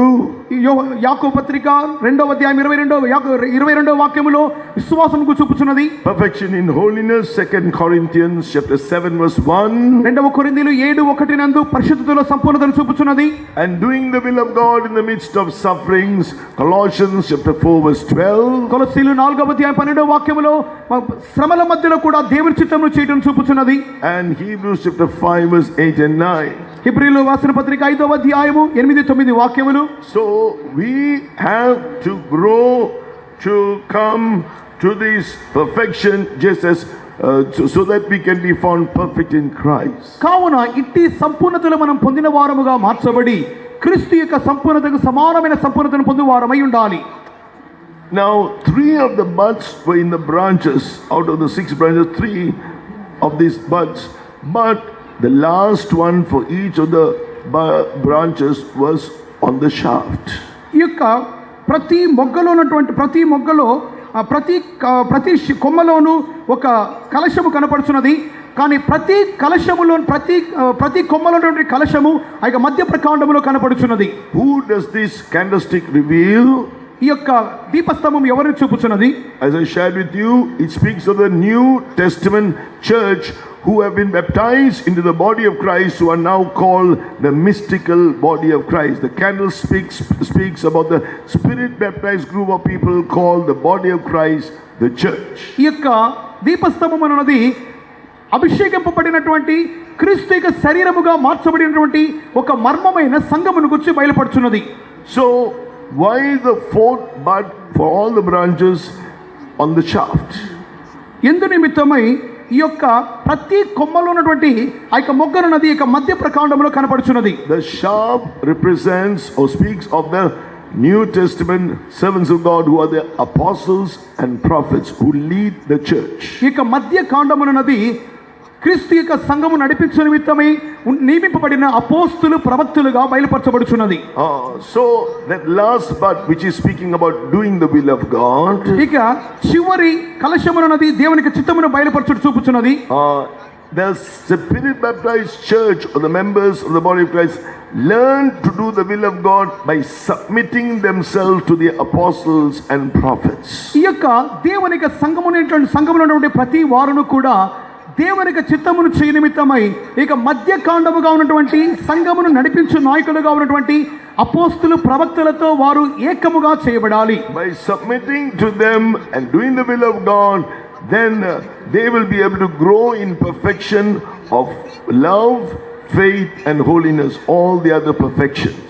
వీరు ఇట్టి దేవుని చిత్తమును చేయ నిమిత్తమై వారు తమను తాము సంపూర్ణముగా సమర్పించుకున్నప్పుడు వారైతే పరిశుద్ధతలోను విశ్వాసములోను ప్రేమలోను వారు ఎదుగువారిగా వారు అందులో కూడా సంపూర్ణులుగా మార్చబడగలరు. Like you said, the sister saying she left that doing that independent ministry, now she was willing to submit to these apostles and prophets. ఆ యొక్క సహోదరికి సాక్ష్యం వినినాం కదా, వారు కూడా తమ యొక్క స్వతంత్ర సేవను వారు వదిలిపెట్టిన వారిగా ఉండి వారు ఇటువంటి సేవలు అపోస్తుల కింద వారు నడిపింపబడు నిమిత్తమై తమను తాము అప్పగించుకొని ఉన్నారు. So therefore we need to understand that we have to learn to the will of God, submitting to the apostles and prophets. Do the will of God. As you submit to them, then we will be led into all the will of God. ఈ విధముగా అపోస్తుల యొక్క ప్రవక్తల యొక్క నడిపింపు కింద మనల్ని మనమే పూర్ణముగా సమర్పించుకొని దేవుని యొక్క చిత్తము చేయ నిమిత్తమై మనం అప్పగించుకున్నప్పుడు మనము దేవుని యొక్క సమస్త దేవుని యొక్క చిత్తములోనికి నడిపింపబడుచున్నాము. Now all that is about this doctrine has to be established with the word of God. ఇవన్నీ ఒక తేటైన ఉపదేశములుగా దేవుని యొక్క వాక్యముల మూలముగా నిరూపణం చేయబడుచున్నది. For this it is seen in Hebrews chapter 13. హెబ్రీయులకు రాసిన పత్రిక 13వ అధ్యాయంలో దీని గురించి చదువుచున్నాము. In Hebrews, the 13th chapter, verse 17, it says, "Obey them that have the rule over you, and submit yourselves, for they watch for your souls, as they that must give account, that they may do it with joy and not with grief, for that is unprofitable for you." హెబ్రీయులకు రాసిన పత్రిక 13:17 నందు మీ పైన నాయకులుగా ఉన్నవారు లెక్క ఒప్పచెప్పవలసిన వారు వలె మీ ఆత్మను కాయిచున్నారు. వారు దుఃఖముతో ఆ పని చేసిన యెడల మీకు నిష్ప్రయోజనము కనుక దుఃఖముతో కాక ఆనందంతో చేయనట్లు వారి మాట విని వారికి లోబడి ఉండుడి. So it means not only the believers submit to the apostles and prophets, as I said, that shaft one also reveals, one of it reveals the teachers, pastors, evangelists. Servants of God also must submit themselves to the apostles and prophets. ఇక అపోస్తులు ప్రవక్తలైన వారికి విశ్వాసులైనటువంటి వారు మాత్రమే సమర్పించుకున్నట్టు కాదు కానీ సువార్తికులు, కాపరులు, బోధకులైనటువంటి ఇటువంటి వారు దైవ సేవకులుగా ఉన్నవారు కూడా అపోస్తులు ప్రవక్తలైనటువంటి మధ్య ప్రకాండముకు తమను అప్పగించుకున్న వారై ఉండాలి. So it is through this only that the rest of we can grow to the rest of the church can grow, the servants of God also can grow to the perfections in all the other aspects as they submit to do the will of God and do the perfect will of God, submitting to his apostles and prophets. ఇట్టి కార్యమును గ్రహించినటువంటి దైవ సేవకులైనటువంటి వారు అపోస్తులు ప్రవక్తలైన వారికి తమను తాము సంపూర్ణముగా సమర్పించుకున్నట మూలముగా వారు దేవుని యొక్క సంపూర్ణమైన చిత్తమును చేయువారుగా ఉండి ఆ యొక్క దేవుని యొక్క చిత్తమును చేయటంలో వారు తమను తాము సంపూర్ణపరచుకొనొచ్చు సమస్త విధములుగా వారు ముందుకు సాగవలెను. Anyone who doesn't submit in this manner will not be established, whether it be a servant of God, whether it be a child of God, that means you will not be made perfect in the will of God, neither in the other aspects to be ready for the rapture. Please understand this very clearly. ఇట్టి విధముగా తమను తాము ఎవరైతే అప్పగించుకోకుండా ఉన్నారో వారు దైవ సేవకులు కానివ్వండి, సువాసులు కానివ్వండి, వారు ఏ విధముగాను సంపూర్ణత నొందలేరు. వారు దేవుని వలె వారు ఎన్నడూ కూడా మార్చబడలేరు. So దయచేసి దీన్ని గ్రహించు వారిగా ఉండాలి. after the buds we see the knob, the fruit, we see the flower. అటు తర్వాత మనము Or we can say first the flower and then the fruit. అటు తర్వాత దాని తర్వాత మనం ఫలమును చూస్తున్నాము. So it is speaks of all the 4 stages of our life of growing in all these aspects. ఇవన్నీ మన జీవితంలో మనం ఎదగవలసినటువంటి 4 దశలు చూపుచున్నవి. First it is a bud. అది మొదటిగా మొగ్గగా ఉన్నది. Then it has to bring blossoms or flowers. అది ఒక పువ్వుగా మారుచున్నది. To give fragrance. సువాసనిచ్చు నిమిత్తమై. That means our life must become a testimony to others. మన జీవితం ఇతరులకు సాక్షికరముగా మారుటకు. And then finally come to the place to become a fruit, to come to that perfection. అటు తర్వాత ఒక బాదాము రూపమైనటువంటి ఒక సంపూర్ణతకు ఒక ఫలమునకు అది వచ్చుచున్నది. When Paul writes, he says, thanks be unto God who always causeth us to triumph in Christ Jesus. క్రీస్తునందు మమ్మల్ని ఎల్లప్పుడూ జయోత్సవంతో ఊరేగించున్న దేవునికి స్తోత్రం. And maketh manifest the savor of his knowledge by us in every place. First, 2 Corinthians chapter 2 verse 14. 2 కొరింథీయులు 2వ అధ్యాయము 14వ వాక్యమునందు మా ద్వారా ప్రతి స్థలమందును క్రీస్తును కూర్చుని జ్ఞానమిక సువాసన కనపరచు ఆయన యందు మమ్మల్ని ఎల్లప్పుడూ జయోత్సవంతో ఊరేగించిన దేవునికి స్తోత్రం. Yes, when our lives are such, as we grow into in the will of God in this manner, growing in all these aspects according to the truth, then our life will be a fragrance to others. దేవునికి చిత్తము చేయటం ఎదుగుట మాత్రమే కాక దేవునికి సత్య ప్రకారముగా అన్ని అంశములో మనం ఎదుగురు వారముగా ఉన్నట్లయితే మనము దేవుని యొక్క సువాసన వెదజల్లు వారముగా కనపడుచున్నాము. How are we living this life? According to 2 Corinthians 4, chapter 2 verse 14, we are in Christ. That's why today we were getting filled and filled and filled with the mighty anointing of the Holy Spirit many times. అందు నిమిత్తముగానే 2 కొరింథీయులు 2:14లో మనం చదువుతున్న ప్రకారముగానే మనము ఇట్టి అనుభవమును క్రీస్తునందుండి చేయువారముగా కనపడవలెను. అందు నిమిత్తముగానే మనము ఆత్మ నింపుదల భాగములో తిరిగి మనము మరొకసారి ఆత్మ నింపబడుచు అప్పగించుకుంటున్నాము. And the Holy Spirit will bring out that life through us. Our life will be like a flower, bringing blossoms, flowers, and be a fragrance, and finally we'll come to that fruit of perfection. ఇట్టి అనుభవములను పరిశుద్ధాత్మ దేవుడే మనలో కలిగించు వారిగా కనపడుచున్నారు. ఆయన మనలో ఒక మొగ్గగాను, ఒక పువ్వుగాను, ఒక ఫలముగాను ఆయన కలిగించుచు ఆయన మన నుండి ఆయన సువాసనను అనేకులకు వెదజల్లు వారిగా కనపడుచున్నారు. Now these lambs, the shaft had a lamb, all the 6 branches had lambs. ప్రతి ఇక మధ్య ప్రకాండము అటు ఇటు ఉన్నటువంటి 3 కొమ్మలు, ప్రతి కొమ్మ మీద ఒక దీపము కలుగుదు. So it speaks of the ministry of each servant of God and each child of God, each member, each believer. ఈ యొక్క దీపం అన్నది ప్రతి దైవ సేవకులను, ప్రతి దేవునికి బిడ్డల సంఘములో సభ్యులుగా ఉండే దేవుని బిడ్డలు చేయవలసినటువంటి సేవలు బయలుపరచుచున్నది. It should shine forth with the gifts of the Spirit. ఇవన్నీ ఆత్మ వరములతో వారు ప్రకాశించుటను చూపుచున్నది. God is giving us everyone at least one gift of the Spirit. ప్రతి ఒక్కొక్కరికి దేవుడు ఏదైనా ఒక్క వరమును ఆయన ఇచ్చుచున్నాడు. We read in 1 Corinthians chapter 12 verse 13, first we are baptized by the one Holy Spirit, by one Spirit into one body, the body of Christ. మొదటి కొరింథీయులు 12వ అధ్యాయములో మనమందరం ఒక్క శరీరంలోనికి ఒక్క ఆత్మీయ బాప్తిసం పొందిన వారమై కనపడుచున్నాము. Then from verse 7 to 10, the verses before that, we see for the Holy Spirit gives to every man these gifts to profit with it, through it. మొదటి కొరింథీయులు 12వ అధ్యాయము 7 నుండి 10 వాక్యం చదువుతున్నప్పుడు ఆయన ప్రతి ఒక్కొక్కరికి ఒక వరమును ఇచ్చుచు దాని మూలముగా వారు ప్రయోజకులుగా కనపడడం చేయుచున్నాడు.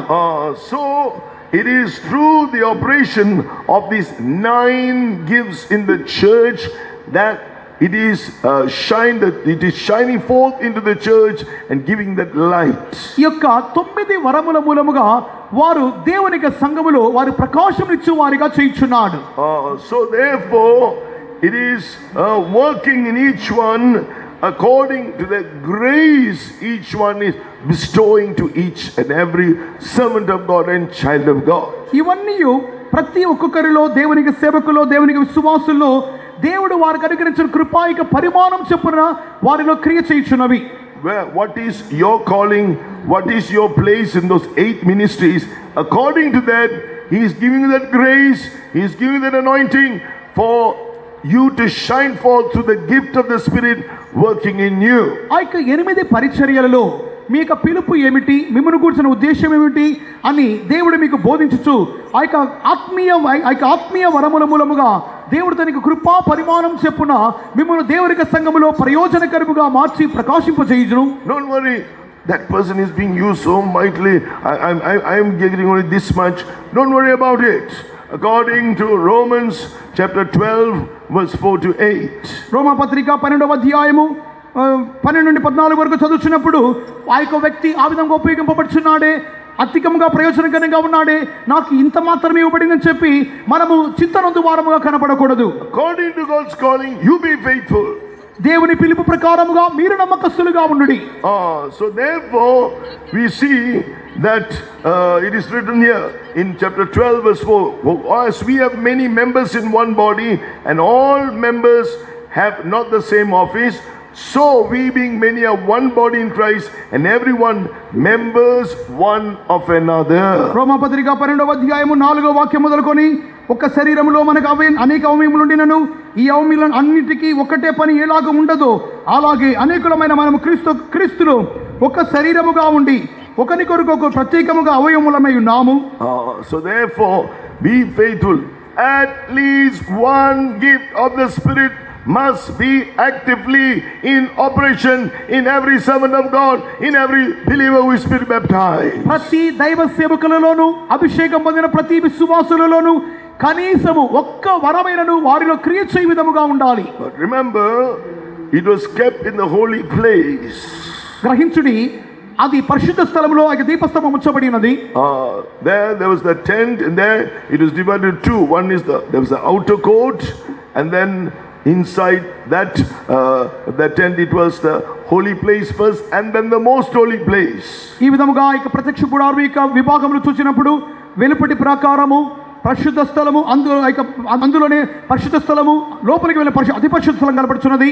So it speaks about we must live a life of separation from sin and the world to give this life.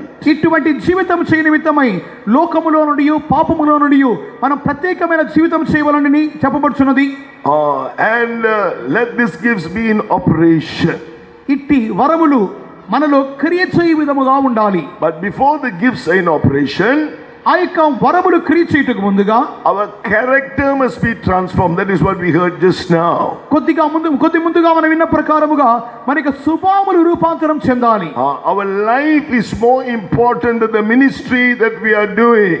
మనము చేయుచున్న పరిచర్య కంటే మన యొక్క జీవితము మిక్కిలి ప్రాముఖ్యమైనది. So if our character is transformed according to 1 Peter chapter 2 verse 9, మొదటి పేతురు 2వ అధ్యాయము 9వ వాక్య ప్రకారముగా మన యొక్క జీవితమును గురించి మనం జాగ్రత్త లేకపోతే that anointing there, it speaks of that marvelous light. అక్కడ చెప్పబడుచున్నది ఆశ్చర్యకరమైన వెలుగు అని చెప్పబడుచున్నది. We should show forth the praises of him who has called us out of darkness into this marvelous light. చీకటిలో నుండి ఆశ్చర్యకరమైన వెలుగులోనికి మనల్ని పిలిచిన వాని యొక్క గుణాతిశయమును ప్రచురించు నిమిత్తము Now our lives are changed. మన యొక్క జీవితములు మార్చబడుచున్నవి. If any man be in Christ, is a new creation. ఒకడు క్రీస్తునందు నేడేవాడు నూతన సృష్టి.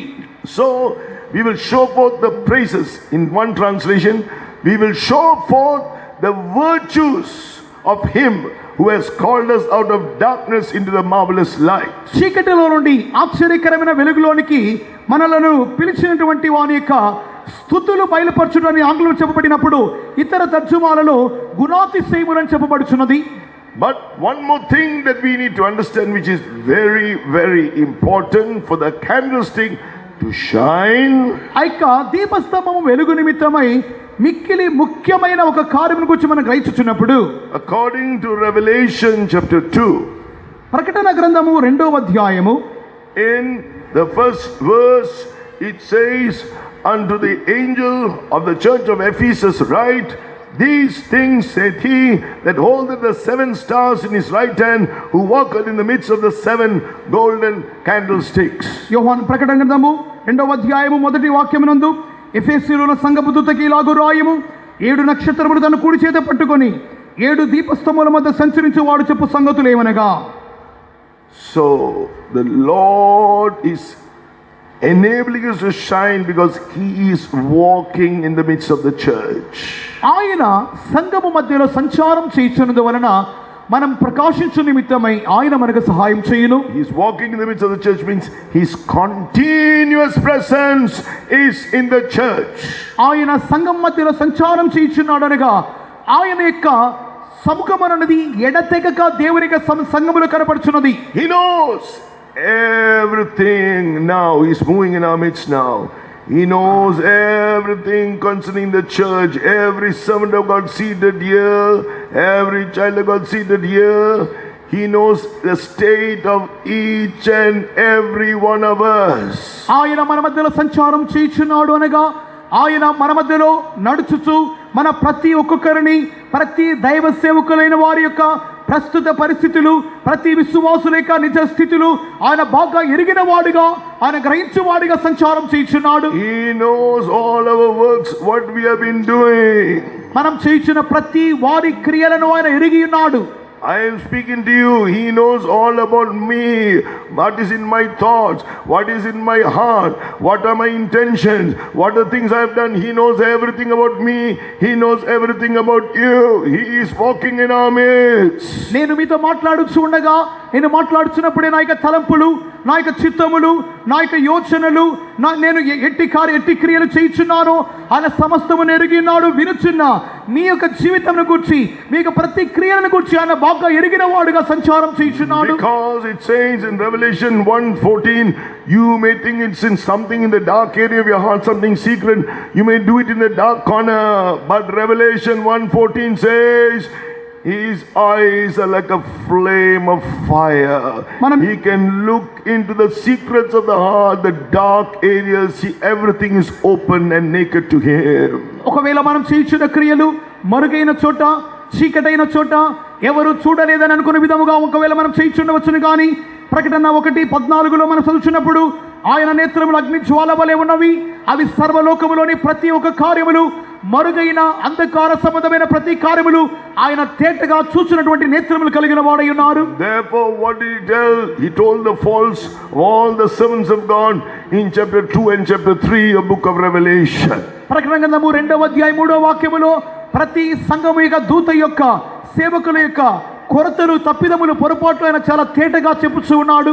First, he commended them for the good things in their life. మొట్టమొదటిగా వారి జీవితంలోని మంచి కార్యముల గురించి వారిని పొగుడుచున్నాడు. You have this good work, you have that good characteristic, you did this, you did that. నీకు ఇట్టి మంచి క్రియలు నీలో కలవు, నీలో మంచి స్వభావములు కలవు, ఇట్టి శ్రేష్టమైన కార్యములు నీవు చేసి ఉన్నావని చెప్పుచూ ఉన్నాడు. But he is a high priest who will not wink at sin. కానీ ఆయన ప్రధాన యాజకుడిగా పాపమును గురించి ఆయన చూచి చూడనట్టుగా ఉండడు. He will cleanse us from all sin. He will cleanse his servants from all sin. He will cleanse his church from all sin. He won't let any sin defile the church. ఆయన ప్రతి పాపములు ఆయన మనలోని కడుగువాడిగా, సంఘమును తీసివేవాడిగా ఉన్నాడు. కానీ ఎట్టి పాపము సంఘమును అపవిత్రపరచు నిమిత్తమై ఆయన చోటివాడు అనుమతించడు.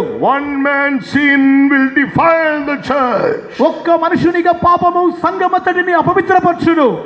So that is why the Lord is moving in our midst with the high priest. అందు నిమిత్తముగానే ప్రధాన యాజకుడిగా ఈ ప్రభువు మన మధ్యలో సంచారం చేయుచున్నాడు. But thank God, the way he is moving in our midst is something we can be comforted with. కానీ ఆయన మన మధ్యలో సంచారం చేయుచున్నటువంటి విధానమును గురించి మనము మిక్కిలి ఆదరింపబడు నిమిత్తమై మనం దేవునికి స్తోత్రం చేయవలసిన వారమై ఉన్నాము. According to Hebrews chapter 2. హెబ్రీయులకు రాసిన పత్రిక 2వ అధ్యాయం. Hebrews chapter 2, we see that he took this human form. According to Hebrews chapter 2 verse 7, thou hast made him a little lower than the angels, crowned in glory and honor, and set him over the works of your hands. హెబ్రీయుల రాసిన పత్రిక 2వ అధ్యాయం 7వ వాక్యమునందు నీవు దేవదూతల కంటే వాని కొంచెం తక్కువ వానిగా చేస్తువి, మహిమా ప్రభావంతో వాని కిరీటం ధరింపజేస్తువి, నీ చేతి పనుల మీద వానికి అధికారం అనుగ్రహించుతవంచి వాని పాదములకు సమస్తం ఉంచుతవని ఆయన మనుష్యావతారం ధరించిన కార్యం చెప్పుచున్నాడు. Verse 17. 17వ వాక్యం, He was made like unto his brethren, merciful and a faithful high priest in things pertaining to God, to make reconciliation for the sins of the people. కావున ప్రజల పాపములకు పరిహారం కలుగజేయుటకై దేవుని సంబంధమైన కార్యములు కనికరమును నమ్మకములు కలిగిన ప్రధాన యాజకుడుకు నిమిత్తము అన్ని విషయములలో ఆయన తన సహోదరుల వంటి వాడు కావలసి వచ్చెను.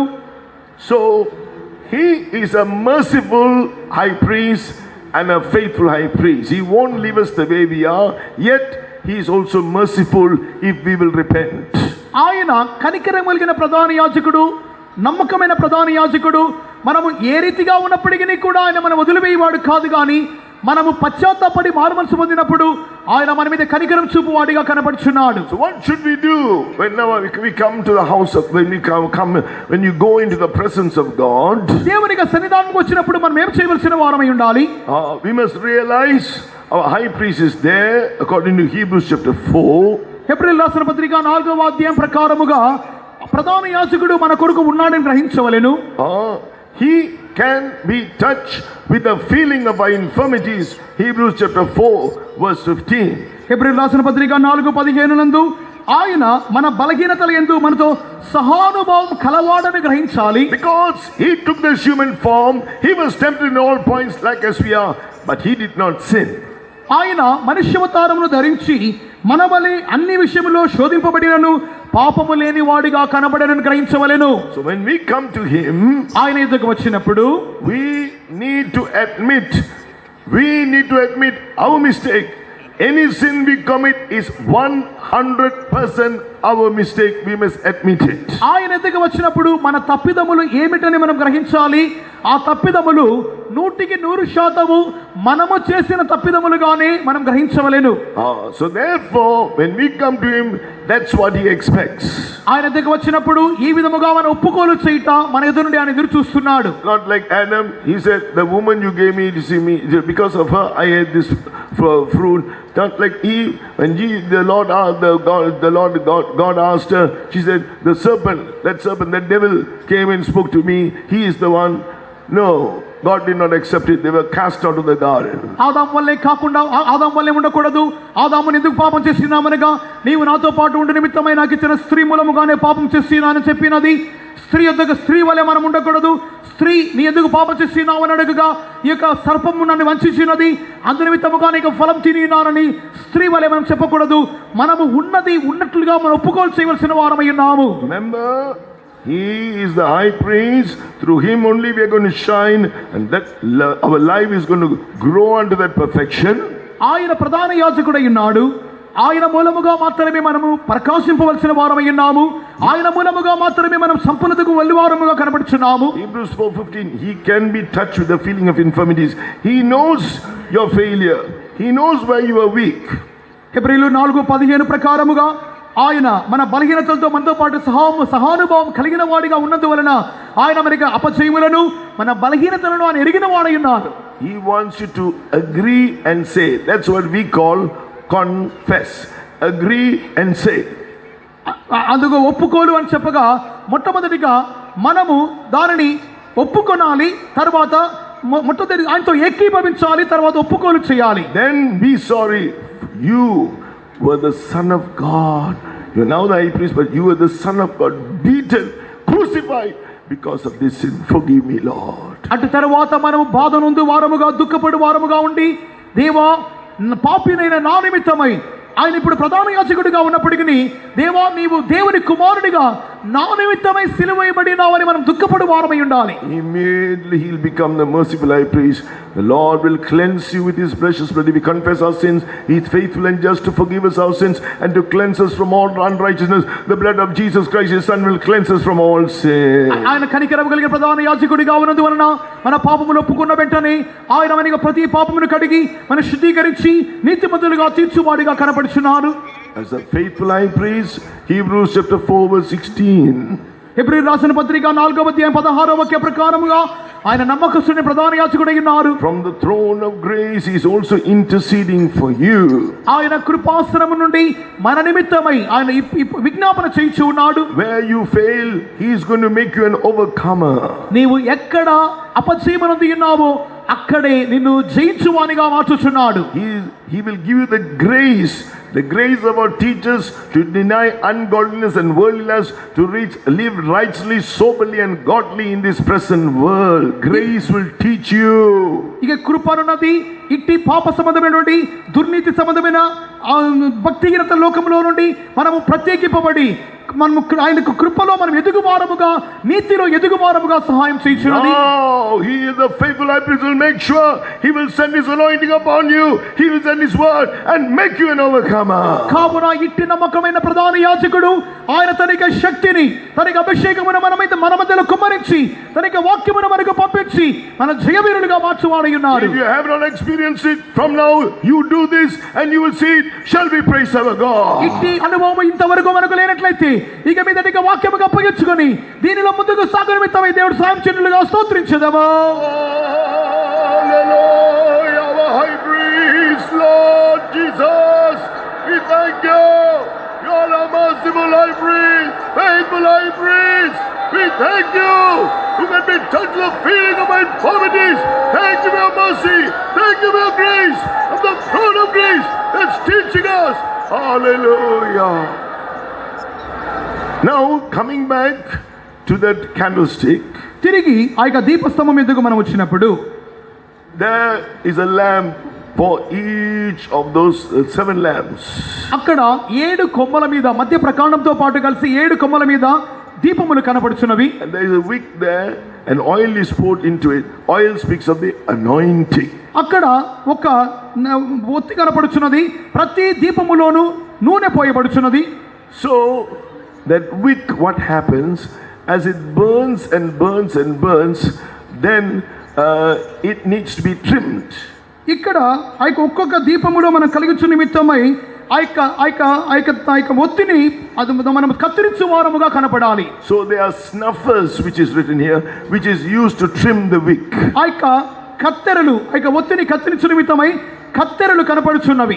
What does it speak? All this you can find in the reference I gave you earlier from Exodus the 25th chapter from verse 31 to 39. నిర్గమకాండము 25వ అధ్యాయం 31 మొదలుకొని 39వ వాక్యం వరకు ప్రతి కార్యమునకును ఆ యొక్క వాక్యాధారము కనపడుచున్నవి. Now looking from Revelation chapter 2, the high priest, his job was also to trim the wick so that it will burn brightly. Pour oil, trim the wick. ఆ యొక్క దీపములలో నూనె పోయవలను, నల్లని ఒత్తులను కత్తిరించవలను, అది అత్యధికముగా ప్రకాశమిచ్చును. That's why I said he will give you grace. That anointing, spirit of grace will come upon you, but he also has to trim the wick. కృప కలిగిన ఆత్మ మన మీదకి వచ్చుచున్నప్పటికీ ఆయన మనలను కత్తిరించగోర్చున్నాడు. When we are used of God, మనము దేవుని మూలముగా ప్రయోజకులముగా మారిన తరువాత just like this wick gets burnt, ఆ యొక్క దీపం యొక్క ఒత్తి అన్నది అది కాలిపోయినప్పుడు what does it speak of? It speaks of the self that can arise. మనలో స్వయము అన్నది లేవవచ్చును. So our high priest has to come along and to do this work to sanctify us. కావున మనకి ప్రధాన యాజకుడు మనతో పాటు ఉండి శుద్ధీకరించు ఈ క్రియను మనలో జరిగించవలెను. Trim the wick.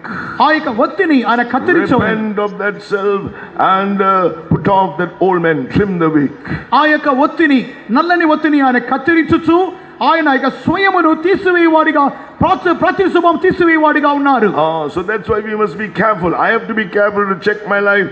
Servants of God, children of God. Yes, being used with the gifts of the Spirit is good, but be careful of that burnt wick. ఇట్టి కార్యములను గురించి నేను మిక్కిలి జాగ్రత్తగా ఉండవలెను. ప్రతి దైవ సేవకులను, ప్రతి దైవ జనాంగ విశ్వాసులను అట్టి నల్లని ఒత్తి ఏర్పాటు అది అది క్రియ చేయబడకుండా అది కత్తిరింపబడుచు ఉండవలెను. When anything, the self is being exalted in any way in our lives, whether in a little thought even, let it be trimmed. Repent and let us put off that old man. మనకి జీవితంలో ఇక నల్లని ఒత్తి అది కలుగ చేయబడకుండా, అది మనకి తలంపుల్లో కూడా అది కలుగ చేయబడకుండా అది వెంటనే కత్తిరించబడుచు ఆ యొక్క స్వయం పూర్తిగా తీసివేయబడవలెను. Now let us look at the church of Ephesus in Ephesians chapter 2, he's saying about one of the weakness of the servant of God, of this servants of God of the seven churches here in the church in Ephesus. He said, you have left your first love. Yekka- Revelation chapter 2 verse 4. ఎఫెసీయుల ప్రకటన గ్రంథము 2వ అధ్యాయం 4వ వాక్యములో ఇక 7 సంఘముల యొక్క దూతను గూర్చి ఆయన చెప్పుచున్నప్పుడు, ఎఫెసు సంఘము యొక్క దూతను గూర్చి ఆయన చెప్పుచు, నీవు మొదట నీకుండిన ప్రేమను వదిలితివనే ఒక కొరతను, నెపమును ఆయన మీద మోపుచున్నారు. Sometimes we don't realize, but after having lived for some time in the Lord and having done certain things for the Lord, ఈ విధము after having done certain things for the Lord, having lived some time for the Lord, దేవుని కొరకు కొద్ది కాలం జీవించి దేవుని కొరకు కొద్ది కాలం క్రియ చేసిన తర్వాత sometimes we get a little satisfied. I've done something for the Lord. కొద్ది కాలం తర్వాత మనలో ఒక స్వీయ తృప్తి అన్నది కలిగి, నేను దేవుని కొరకు ఏదో చేసి ఉన్నాను అనే తృప్తి మనం పొందుచున్నాం. Now, please don't take it personally. I don't know about anybody's life here. I'm only preaching the word of God. నేను దీని గురించి నన్ను తప్పుగా తీసుకునవద్దు. నేను ఎవరి వ్యక్తిగత జీవితం గురించి వ్యక్తిగతముగా నేను సంబోధించి మాట్లాడలేదు. ఎవరి గురించి నాకు తెలియదు. నేను సాధారణంగా సమిష్టిగా దేవునికి వాక్యం మీకు God బోధించున్నాను. is giving me the word. Holy Spirit is speaking. I am just speaking what the Spirit of God wants to speak. దేవుని యొక్క వాక్యం నాకు అందింపబడెను. పరిశుద్ధాత్మ దేవుడు నా మూలముగా మాట్లాడుచున్నాడు. నేను చెప్పవలసిన కార్యములు బోధించవలెను. So, after some time, we seem to get satisfied. కొద్ది కాలం- Oh, I've done some things for the Lord. I've done quite a bit for the Lord.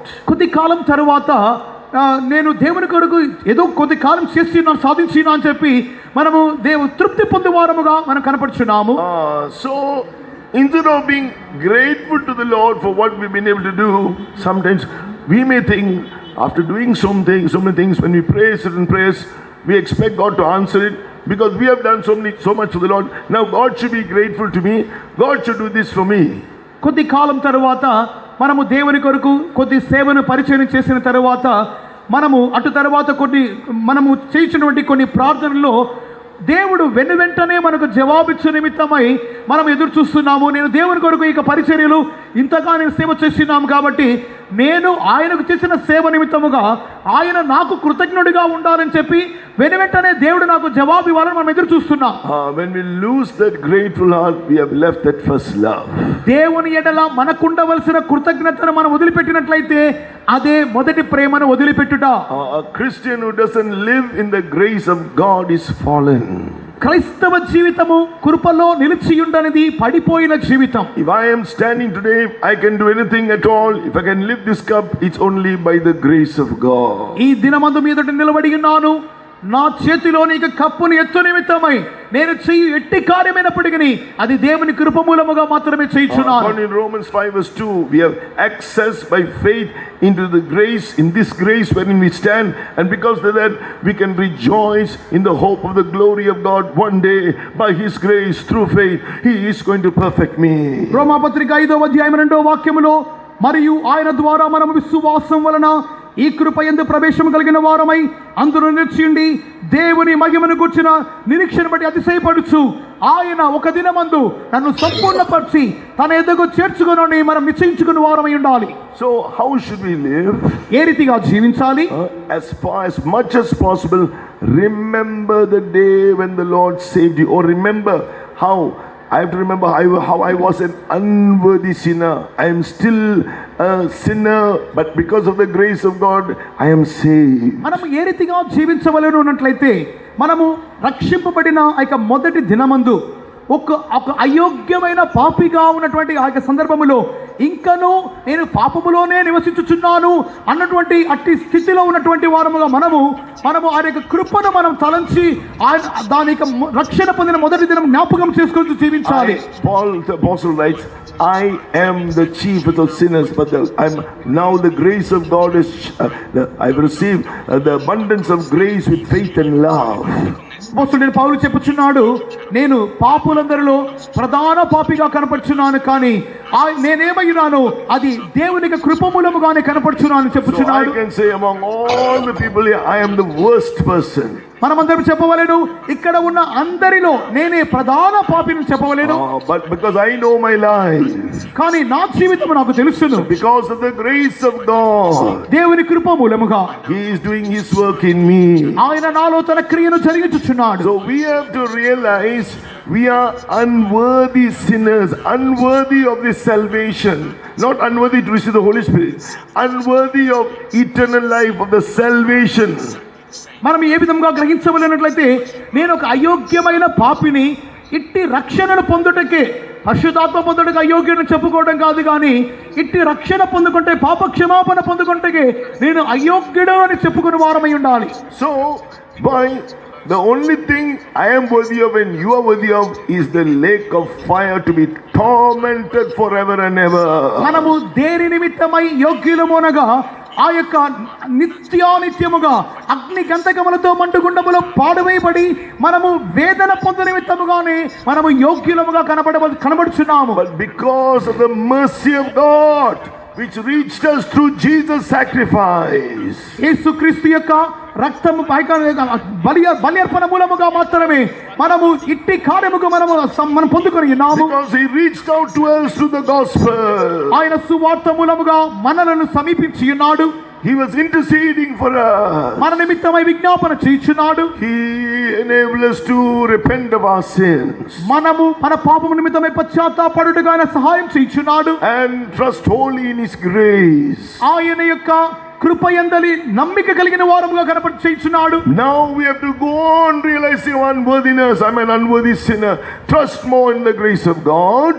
నేను ఇంకను అయోగ్యమైన పాపిగా ఉన్నానని గ్రహించుచు ఒప్పుకోలు చేయుచు ఆయన కృపయందలి నమ్మకం కలిగిన వారముగా ఉన్నట్లయితే, not only having a humble heart, a grateful heart, ఒక దీనత్వమైన హృదయమును, ఒక నమ్మకమైన హృదయం కలుగుట మాత్రమే కాక, as we heard just now in Romans 5:2, with the faith of God, faith is coming grace. With every word of God, Jesus is full of grace and truth. రోమాపత్రిక 5వ అధ్యాయం 2వ వాక్య ప్రకారముగా ఈ కృప యందు ప్రవేశము కలిగిన వారముగా కనపడుచున్నామనగా, దేవుని యొక్క వాక్యమును మనం పొందుకోవడం మూలముగా ఇక కృప యొక్క వాక్యం అనేది కృపయు సత్యము కలిగిన వాక్యముగా మన దగ్గర వచ్చుచున్నది. We can receive, trusting in the grace of God for everything, we can receive abundance of grace. ప్రతి ఒక్క కార్యము నిమిత్తమై దేవుని యొక్క కృపను మీద మాత్రమే మనం నమ్మకం చూచుచున్న వారముగా సమృద్ధి అయిన కృపను మనం పొందుకుంటున్నాము.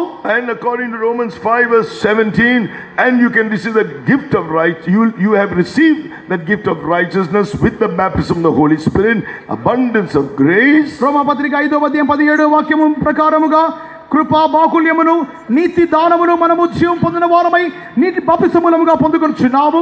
Now we can reign in life by Jesus Christ. మనము క్రీస్తు మూలముగా జీవం పొందిన వారమై ఆ యొక్క జీవములో ఏలుబడి చేయు వారమైగా కనబడుచున్నాము. This is how God is sustaining us. ఈ విధముగా క్రీస్తు మనలను ఆదుకొని వాడై ఉన్నారు. Shall we shout a hallelujah? ఒక హల్లెలూయా చెప్పుదాము.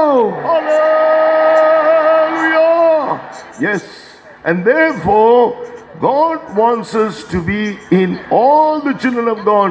You are also in His right hand. కావున ప్రతి దేవుని బిడ్డలు మనమందరమును ఆయన యొక్క చేతిలో, కుడి చేతిలో ఉన్నామని స్థానంలోకి వచ్చి నిమిత్తమై ఆయన కోరుచున్నాడు.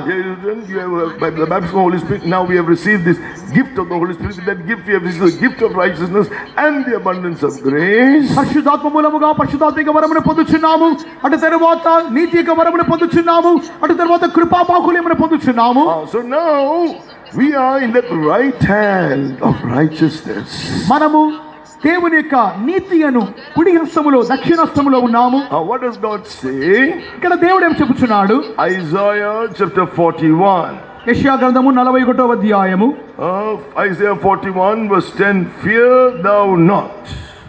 యెషయా 41:10 నందు భయపడకము, fear thou not, I am with thee. భయపడకము, నేను నీకు తోడయ్యున్నాను. Be not dismayed, for I am thy God. దిగులు పడకము, నేను నీ దేవుడను. I will strengthen thee.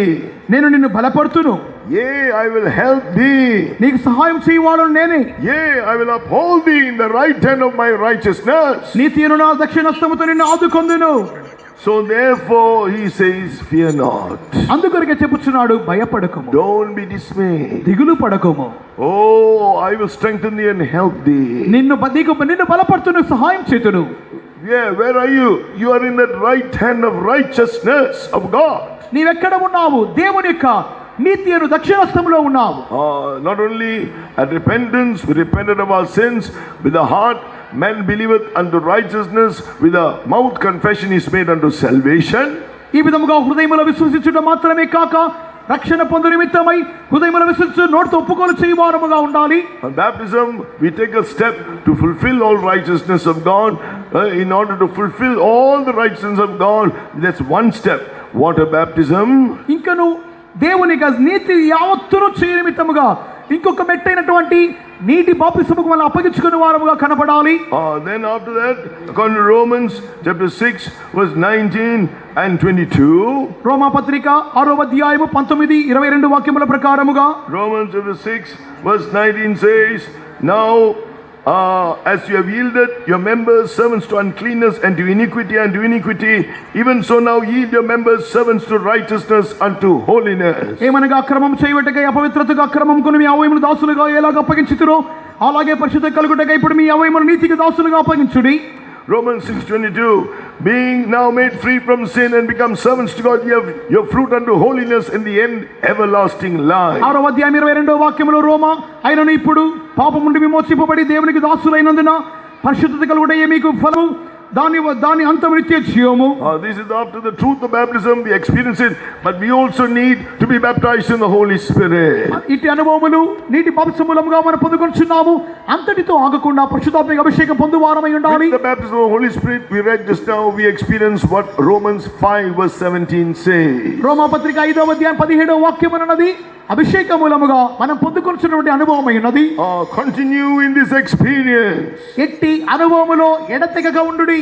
Run this race looking to Jesus, the author and finisher of our faith. మనకి విశ్వాసము కొనసాగించువాడు ముగించువాడిన యేసు వైపు మాత్రమే చూచు ఇక పరుగురందంలో ముందుకు సాగుదాము.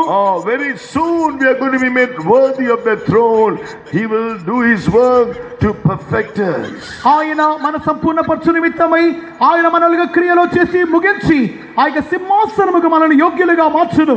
So now speaking of that first love, మొదటి ప్రేమను గురించి మాట్లాడుచుండగా, now when we are in the first love, what will we do?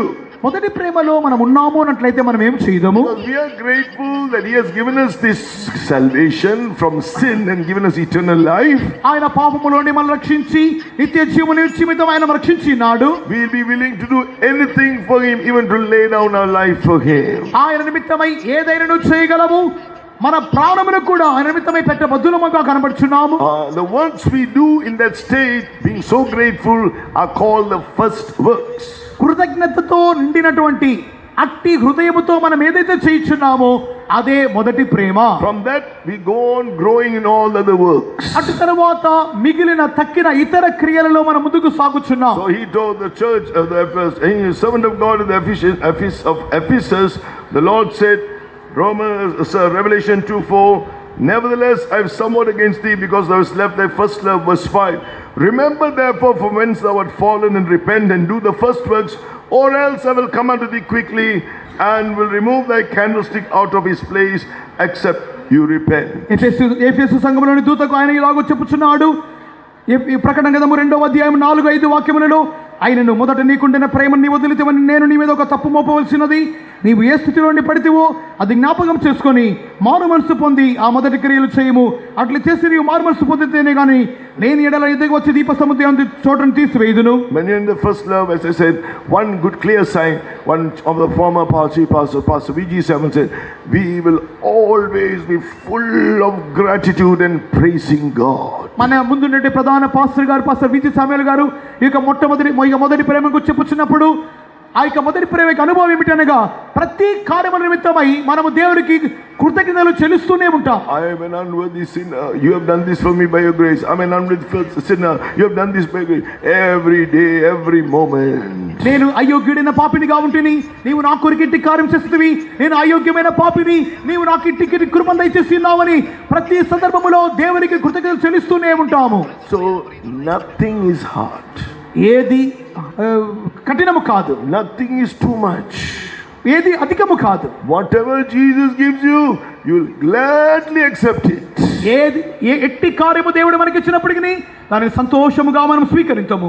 Love makes all things easy. When you have love, that first love in your heart, మనలో మొట్టమొదటి ప్రేమతో మనం దేవుని ప్రేమించినట్లయితే సమస్తమును దేవుని నిమిత్తమై చేయటకు అది సులభతరముగానే ఉండును. you won't be counting how much you're doing for the Lord. Nothing is nothing, Lord, nothing. I'm an unworthy slave. Anything, everything, it's still not enough, Lord. You won't be satisfied. దేవుని కొరకు చేయించిన ప్రతి కార్యమును మనం లెక్కలు వేస్తూ కూర్చున్నాము. దేవుని కొరకు ఏది చేసినప్పటికీ అది ఏమీ కాదు, ఏమీ లేదు. దేవా సమస్తమును నీవే చేసిదివని మనము అయోగ్యులముగా ఎంచుకుందాము. Now to close with, when you're in the first love, Matthew chapter 5 verse 44 will be something you will gladly accept. మత్తయి సువార్త 5వ అధ్యాయము 44వ వాక్యం అన్నది మొదటి ప్రేమ మనలో ఉండినట్లయితే మనము దాన్ని సంతోషముగా ఒప్పుకొందాము. Matthew chapter 5 verse 44 speaks of what you will be able to do in that first love and growing in that abundant grace and that gift of righteousness. మత్తయి సువార్త 5వ అధ్యాయం 44వ వాక్యం మీకు అనుభవం మనలో ఉన్నట్లయితే మనం మొదటి ప్రేమలో నిలిచివారముగా ఉండి ఆ యొక్క నీతి దానములో కృప యొక్క బాహుళ్యములో మనం అత్యధికముగా ఎదుగుచున్న వారముగా గ్రహించుదాము. Matthew chapter 5 verse 44, but I say to you, love your enemies, bless them that curse you, do good to them that hate you, and pray for them which despitefully use you and persecute you. మత్తయి సువార్త 5:44లో నేను మీకు శత్రువులను ప్రేమించుడి, మిమ్మల్ని హింసించు వారి కొరకు ప్రార్థన చేయుడి, మిమ్మల్ని మీ పరలోకమందు మీ కుమారులైన శత్రువులను ప్రేమించడం చదువుచున్నాము. Love your enemies. శత్రువులను ప్రేమించుడి. The only enemy we have is Satan and all his army, all his evil spirits. మనకున్నటువంటి ఒకే ఒక ప్రధానమైన శత్రువు అపవాదియు వానికి సైన్యము. The people who seem to be enemies are not our enemies. శత్రువులుగా మనకు కనిపించుచున్న వారు మనకి శత్రువులు car. But why is it termed enemy here? ఎందు నిమిత్తం ఇక్కడ శత్రువులు చెప్పబడుచున్నది? An enemy, according to Psalm 120, Psalm 120, 120వ కీర్తనలో ఇక శత్రువుని గురించి మనం చదువుతున్నప్పుడు, when one country fights another country, they are called the country that's fighting against the other country. For either of them, that's the enemy. ఒక దేశము ఇంకొక దేశంతో యుద్ధం చేస్తుంది అనుకోండి, ఒకరికొకరు అవతలి వారు శత్రువులు. So that means when in Psalm 120 verse 6, my soul hath long dwelt with him that hateth peace. Verse 7, I am for peace, but when I speak, they are for war. 120వ కీర్తన 6-7 వాక్యములలో, కలహప్రియుని యొద్ద నేను చిరకాలం నివసించువాడను, నేను కోరుని సమాధానమే అయినను, మాట నా నోట వచ్చిన తోడని వారు యుద్ధమునకు సిద్ధమగుదురు. But again, this itself, Matthew 5:44 will take a long, it's one message. మత్తయి సువార్త 5వ అధ్యాయం 44వ వాక్యం అన్నది ఒక సుదీర్ఘ వర్తమానముగా ఉన్నది. I thought that is what the Spirit of God wanted me to share, but make note of all the other things He gave me. ఈ యొక్క వాక్యముని ఆత్మదేవుడు నా మీతో పంచుకోమని కోరుచున్నప్పుడు మిగిలిన కార్యములు కూడా ఆత్మదేవుడు నాకు బోధించి నేను రాసిపెట్టి ఉన్నాను. So I ended up sharing those things with you now. That is what the Spirit of God wanted me to speak of. ఆ యొక్క ఇట్టి కార్యమును బోధించుతూ ఆత్మదేవుడు మీతో మాట్లాడు ఇట్టి కార్యములతో ప్రసంగం ముగించకూర్చున్నాను. So all I can say in one word, so love those who come to give you trouble. నేను ఒకే ఒక కార్యం చెప్పకూర్చున్నాను, మీకు ఎవరైతే తొందర పెట్టుచున్నారో వారిని ప్రేమించుటకు ప్రారంభించుడి. Then second point, Matthew 5 verse 44, bless them that curse you. మత్తయి సువార్త 5వ అధ్యాయము 44వ వాక్యములో, మిమ్మును శపించు వారిని ఆశీర్వదించుడి. So that means their mouths, they are speaking things to hurt you. That's what it means. వారు తమ యొక్క నోటి మాటలతో మీకు హాని చేయుచున్నారు. So that's what the curse is meant to do. ఇక్కడ శపించుట అనగా అట్టి అర్థం ఇచ్చుచున్నది. So anybody speaking evil of you can call it also as a curse. మీకు విరోధముగా కీడు కలిగించే విధముగా మాట్లాడే ప్రతి మాటను శాపముగా తీసుకొనవచ్చును. Even if it's a literal curse. ఒకవేళ అది అక్షరానుసారమైన శాపముగానే ఉండనివ్వండి. God promises His people He will turn all the curse for our blessing. దేవుడు అట్టి శాపమును అనుమతించుట లేదు, ఆయన ప్రతి శాపమును మనకు ఆశీర్వాదకరంగా మార్చుచున్నాడు. Whatever others may curse, it will become a blessing to us. ఇతరులు ఎట్టి శాపవచనములు పలికినప్పటికీ దేవుడు మనకు ఆశీర్వాదముగా మార్చును. Because of God's grace, God's power, because the Lord is with us. దేవుని కృప మూలముగా Because we are held in that right hand of power, the right hand of righteousness. దేవుని కృప మూలముగా, దేవుని శక్తి మూలముగా మనము దేవుని కుడి చేతిలో ఆయనకి శక్తి మూలముగా మోయబడుచున్న మూలముగా కనబడుచున్నది. So your part, don't speak evil of them. మీ వంతుగా ఇతరుల గురించి మీరు కీడుగా మాట్లాడవద్దు. The human nature is, if you speak well of me, I'll speak well of you. మనిషి స్వభావం ఏమిటనట్లయితే నీవు నా గురించి మేలుగా మాట్లాడితే నేను నీ గురించి మేలుగా మాట్లాడుదును. But if you are in the right hand of righteousness, even if I speak evil of you, it will become a blessing to you. కానీ నీవు దేవుని కుడి చేతిలో ఉన్నావు అన్నట్లయితే ఇతరులు నీ గురించి కీడు మాట్లాడినప్పటికీ నీవు వారి గురించి మేలే మాట్లాడవలెను. God will fulfill his promise, that's his righteousness. దేవుడు తన వాగ్దానం ఎడల నెరవేర్చును, అది ఆయనకి నీతి. So your duty, if you want to remain, because you know I am here because of his love, his faith, his grace and everything, now your response will be to pray for them. Lord, bless them. Lord, forgive them. Lord, save them. Lord, transform them. ఆయన కృప మూలముగాను, నీతి మూలముగాను, ప్రేమ మూలముగాను నేను ఇక్కడ ఉన్నానని మనం గ్రహించు వారముగా ఉన్నట్లయితే, నిలిచి ఉండాలని కోరినట్లయితే అట్టి వారిని గురించి దేవా వారిని ఆస్వాదించుము, దేవా వారిని మార్చుము, రూపాంతరపరచుము, ఆస్వాదించమని ప్రార్థించు వారమై ఉండాలి. Thirdly, Matthew 5 verse 44, do good to them that hate you. మిమ్మును ద్వేషించు వారికి మేలు చేయడని మత్తయి 5:44 చదువుచున్నాము. So here the Bible says we must do good. వాక్యం చదువుచున్నాము, మేలు చేయాలి. It speaks about Cain. When his offering was not accepted, Abel's offering was accepted, he killed Abel. కయీను గురించి చదువుచున్నాము.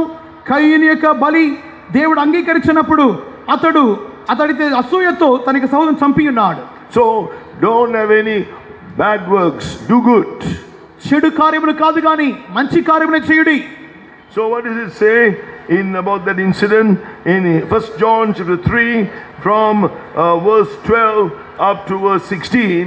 మొదటి యోహాను 3వ అధ్యాయం 12 మొదలుకొని 16 వరకు చదువుచున్నప్పుడు, okay, so now what we have to do, lay down your life for such ones who hate you, who do evil to you. మిమ్మును ద్వేషించు వారి కొరకు, మీకు కీడు చేయు వారి కొరకు మీకు ప్రాణమును కూడా మీరు పెట్టవలసిన వారై ఉన్నారు. You may not be killed, but their words are like a dagger, sword piercing your heart. వారు అక్షరానుసారముగా చంపకపోవచ్చు కానీ వారి యొక్క నోటి మాటలనవి దూసిన ఖడ్గం వలె మన హృదయంలో చొచ్చుకుపోవుగా కనబడుచున్నవి. So like killing you. ఈ విధముగా అవి ఆ వాక్యములు ఆ మాటలు మనం చంపుచున్నవి. There's one kind of death which is spoken of as a good death in the Bible. Dying in one way is very good. ఈ విధముగా వాక్యములో ఒక మంచి మరణం పొందమని చెప్పబడుచున్నది. When the love of God is there, it is called selfless love. That is God's love. దేవుని యొక్క ప్రేమ అనగా మనము స్వయము లేనటువంటి ఒక జీవితము చెప్పబడుతున్నది. అదేవిధంగా మరణము అనగా స్వయము నిమిత్తమే మరణించుట. When you are filled with the selfless love, you say, I am dead to the self. Not I, but Christ lives in me. Galatians 2:20. గలతీయులకు రాసిన పత్రిక 2వ అధ్యాయం 20వ వాక్యములో మనము నిజముగా ఆయన ప్రేమించే వారముగా ఉన్నట్లయితే నా యొక్క స్వయము నిమిత్తమై నేను మరణించుచున్నాను, నేను ఏమీ లేను, నేను సిలువైబడితేని చెప్పుదాము. The word is like a dagger piercing your heart. Their words like stones throwing at you. అట్టి వారి మాటలు కత్తుల వలె దూసుకొని వెళ్ళును, రాళ్ల వలె మనల్ని బాధించును. What you must do? మనం ఏం చేయాలి? Is it do good to them? వారికి మేలు చేయాలి. Lay down your life for them. వారి నిమిత్తమే మనం ప్రాణం పెట్టాలి. Say, Lord, let me die to that self. Kill that self in me. I am dead to that self life. Not I, but Christ lives in me.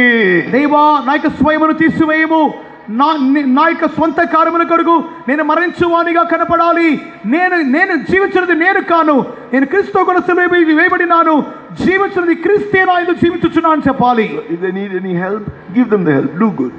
వారికి ఏదైనా సహాయం చేయాలా, వారికి సహాయం చేయండి, మేలు చేయండి. You see them in some need, go help them. Go help them. వారికి ఏదైనా ఒక అవసరతలో ఉన్నారా, వెళ్ళి వారికి సహాయం చేయండి. You are not doing it for any other reason, because your heart is now, you are dead to that self. Now you are not hurt. You are filled with the love of God. It is becoming a blessing to you. ఇతర కారణముల గురించో స్వప్రయోజనం గురించి మీరు చేయటం లేదు, కానీ మీలో దేవుని ప్రేమ ఉన్నది. మీరు వారిని కీడు చేసినప్పటికీ మీరు వారికి మేలే చేయించున్నారు, ప్రయోజనకరమైన కార్యం చేయించున్నారు, చేయవలెను. I know two sisters in one faithum in Europe. Europe లో ఒక ఫెయిత్ములో ఇద్దరు సహోదరులు తెలుసును. There's a stone wall in the boundary between the neighbor and the faithum or the church hall. పొరుగు వారికి విశ్వాస గృహముకు మధ్యలో ఉన్నటువంటి ఆ యొక్క గోడ నది ఒక రాతి కట్టడము. Then the neighbor for one unknown reason broke the wall and made a breach in the wall. ఆ యొక్క పొరుగు వ్యక్తి అయితే ఎట్టి కారణంతో తెలియదు, కానీ ఆ యొక్క రాతి కట్టడంలో ఒక కన్నము చేసి ఉన్నాడు. Whenever they go to the shop in the town, very small town, he will look very angry with them.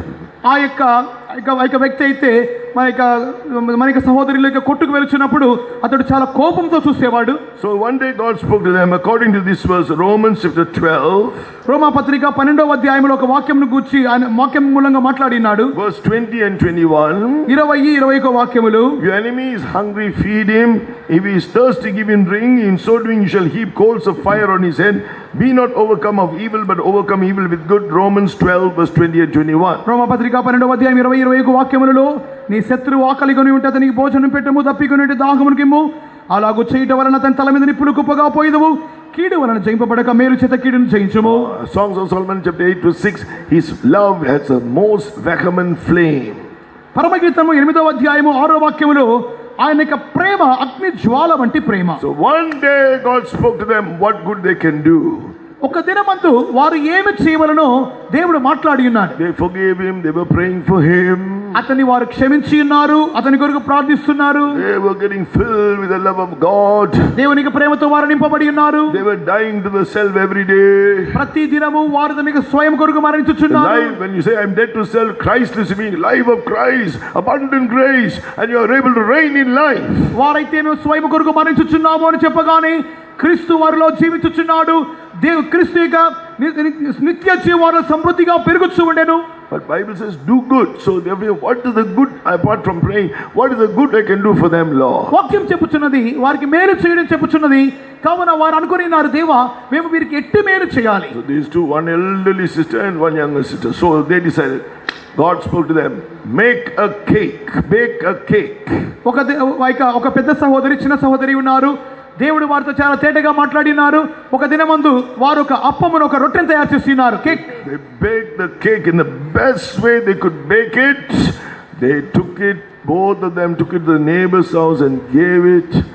From that instant, coals of fire, love of God overwhelmed him. He was totally a changed person, very kind to them after that. Hallelujah! ఒక దినమైందైతే దేవుడు వారితో మాట్లాడగా వారు ఎంత చక్కగా ఒక cake చేయగలరో వారు అంత చక్కని ఒక కేకును తయారు చేసి మిక్కిలి ప్రేమగా ఆ యొక్క పొరుగు వ్యక్తికి ఇవ్వగానే ఆ యొక్క కేకును అతను తీసుకున్న ఆ యొక్క క్షణములోనే అతని తల మీద నిప్పుల కణములు పోయబడినట్లుగా ప్రేమ అతని తల మీద పోయబడినది. అతనైతే పూర్తిగా మార్చబడి ఉన్నాడు. Even this happened in the 90s and late 80s or 90s. Recently I found even now he is so loving towards them. ఇది ఆ యొక్క 80-90 దశకములలో జరిగినటువంటి కార్యములుగా కనబడుతున్న దశాబ్దం కార్యములు జరుగుతున్నది. కానీ ఇప్పుడు సమీప కాలంలో కూడా నేను విన్నాను ఆ యొక్క వ్యక్తి ఇప్పుడు మన సంఘస్థులతో మన సంఘముతో మిక్కిలి సన్నిహితముగా ఉన్నాడట. When you are in that first love, మీరు అట్టి మొదటి ప్రేమలో ఉన్నట్లయితే Matthew 5:44, Mattayi 5:44, you will pray for them which despitefully use you and persecute you. మిమ్మును నిందించి వారి కొరకు హింసించి వారి కొరకు మీరు ప్రార్థించుదురు. You will pray for them. మీరు వారి కొరకు ప్రార్థించుదురు. You can say this of the 4 points, this 4th point is the worst. ఈ యొక్క 5 కార్యములు అవి మిక్కిలి హీనమైన కార్యములు. It may involve physical sufferings also. ఇందులో శరీర ప్రకారమైనటువంటి వేదనలు కూడా కలవు. More than mental oppression, ఒక మానసికమైనటువంటి వేదన, physical sufferings also. శరీర ప్రకారముగా కూడా వేధించుట. God won't let anything touch your life. నీ జీవితమును ఎట్టి కార్యము ముట్టుటకు దేవుడు అనుమతించడు. You are in the right hand of righteousness. Psalm 138. 138వ కీర్తనలో నీవు దేవునికి కుడి చేతిలో కనబడుచున్నావు. Psalm 138. 138వ Keerthana. Because you are in his right hand of righteousness, right hand of power. నీవు వారికి కుడి చేతిలో ఉన్నావు కావున కుడి చెయ్యన్నది శక్తిని చూపుచున్నది. Psalm 138 verse 7. Though I walk in the midst of trouble, thou will revive me. నేను ఆపదలో చిక్కుబడినను నీవు నన్ను బ్రతికించెదవు. Thou shalt stretch forth thine hand against the wrath of mine enemies. These enemies means Satan. నా శత్రువుల కోపం నుండి నన్ను రక్షించుటకై నీవు నీ కుడి చెయ్యి చాపి రక్షించుదువు. Thy right hand shall save me. నీ కుడి చెయ్యి నన్ను రక్షించును. So when Satan instigates others to come against you, ఒకవేళ అపవాది ఇతరులు నీకు విరోధముగా లేచి నిమిత్తమై వారిని ప్రేరేపించును. God wants to revive you. కానీ దేవుడు నిన్ను బ్రతికించును. Now convention is a common revival time. Convention అనేది సమిష్టిగా ఒక ఉద్యోగకరమైన సమయము. At the time of your trial, the persecution and afflictions, God is going to give you a personal revival. కానీ నీ వ్యక్తిగత జీవితములో నీవు సత్యనుండి శోధనలు కష్టములు నిందలు అవమాన సమయములో వ్యక్తిగతముగా దేవుడు నీకు ఒక ఉద్యోగం కలిగించును. Pray for them and pray against Satan's power. నీవు వారి కొరకు ప్రార్థించుము, అపవాది యొక్క శక్తుల క్రియలకు విరోధముగా ప్రార్థించుము. He will stretch forth his hand against the wrath of the enemies, as it says in Hebrews 2:14. He has destroyed them. You claim they destroyed. They will be the evil powers will be destroyed. నీ శత్రువుల కోపము నుండి నిన్ను రక్షించు నిమిత్తమై ఆయన తన కుడి చేతి నీ కొరకు చాపువాడిగా కనపడుచున్నారు. హెబ్రీలు 2:14 ప్రకారముగా ఆయన శత్రువుల క్రియలను సమూలముగా నిర్మూలం చేసినాడు, శూన్యముగా మార్చినాడు. His right hand will save you. ఆయన కుడి చెయ్యి నిన్ను రక్షించును. He will sanctify you. Salvation is one experience of salvation is sanctification. రక్షణ యొక్క ఒక మెట్టు శుద్ధీకరింపబడుట. He will do a work of sanctification through that. ఆయన అంతుమూలముగా నీలో శుద్ధీకరణ క్రియ జరిగించును. Then here verse 8, the Lord will perfect that which concerns me. He will save you to the uttermost. ఆయన నన్ను గూర్చినటువంటి ఆయనకు కార్యమును ఆయన నెరవేర్చి ఆయన చివరి వరకు నన్ను కాపాడును. Shall we all surrender ourselves? మనల్ని సమర్పించుకుందాము. Let us all stand. మనమందరము లేచి నిలబడదాం. After the song, పాట తర్వాత we are going to see we are away from that first love. Let the first love repent, come back to the first love.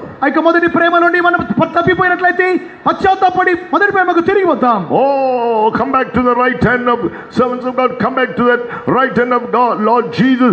Children of God, come back to that right hand of righteousness. దైవ సేవకులైన వారు దేవునికి కుడి హస్తంలోనికి వారు తిరిగి వచ్చేవారు గాను దేవునికి బిడ్డల విశ్వాసులు ఆయనకు కుడి చేతిలో నీతి హస్తంలోనికి వచ్చేవారుగా కనపడాలి. All of us are also in the right hand of righteousness. మనమందరము దేవునికి కుడి చేతిను దక్షిణ నీతి హస్తంలో కనపడుచున్నాము. Right hand of power. ఆయనకు కుడి చెయ్యి అనే శక్తి గల హస్తము. Oh, be seen in that first love. ఆయనకు మొదటి ప్రేమలో కనపడదాం. Oh, make sure you are submitting to the apostles and prophets and doing the will of God, submitting to them. Even whatever ministry you do not do it independently. అపోస్తలులు ప్రవక్తలను వారికి నడిపింపు కింద పూర్ణముగా లోబడి దేవునికి సంపూర్ణమైన చిత్తము చేయించు.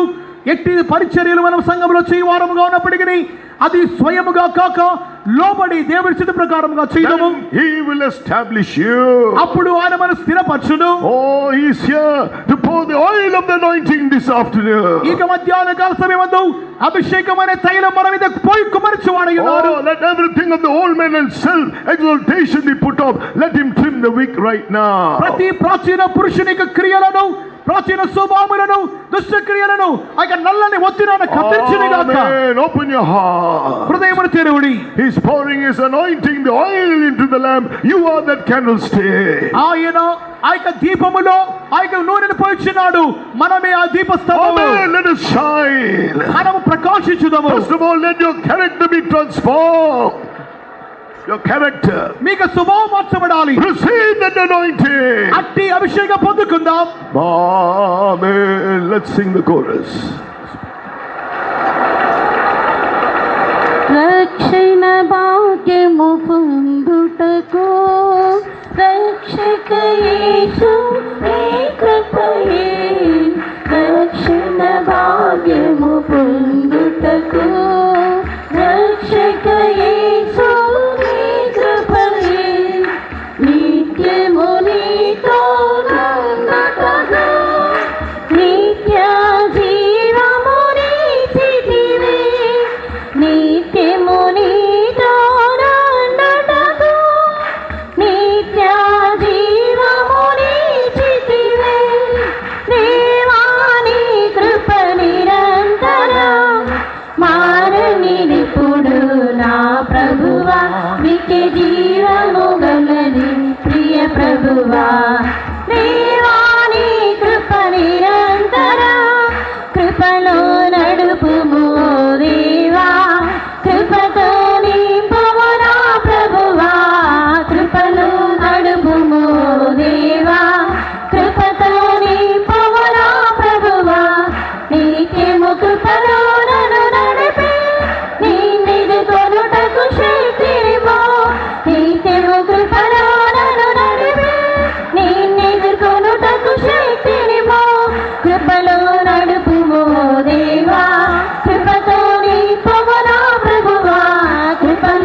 నిత్యము కృపలో నన్ను నడిపి నిన్నెదుర్కొనుటకు శక్తినిమో నిత్యము కృపలో నన్ను నడిపి నిన్నెదుర్కొనుటకు శక్తినిమో నిత్యము కృపలో నన్ను నడిపి నిన్నెదుర్కొనుటకు శక్తినిమో.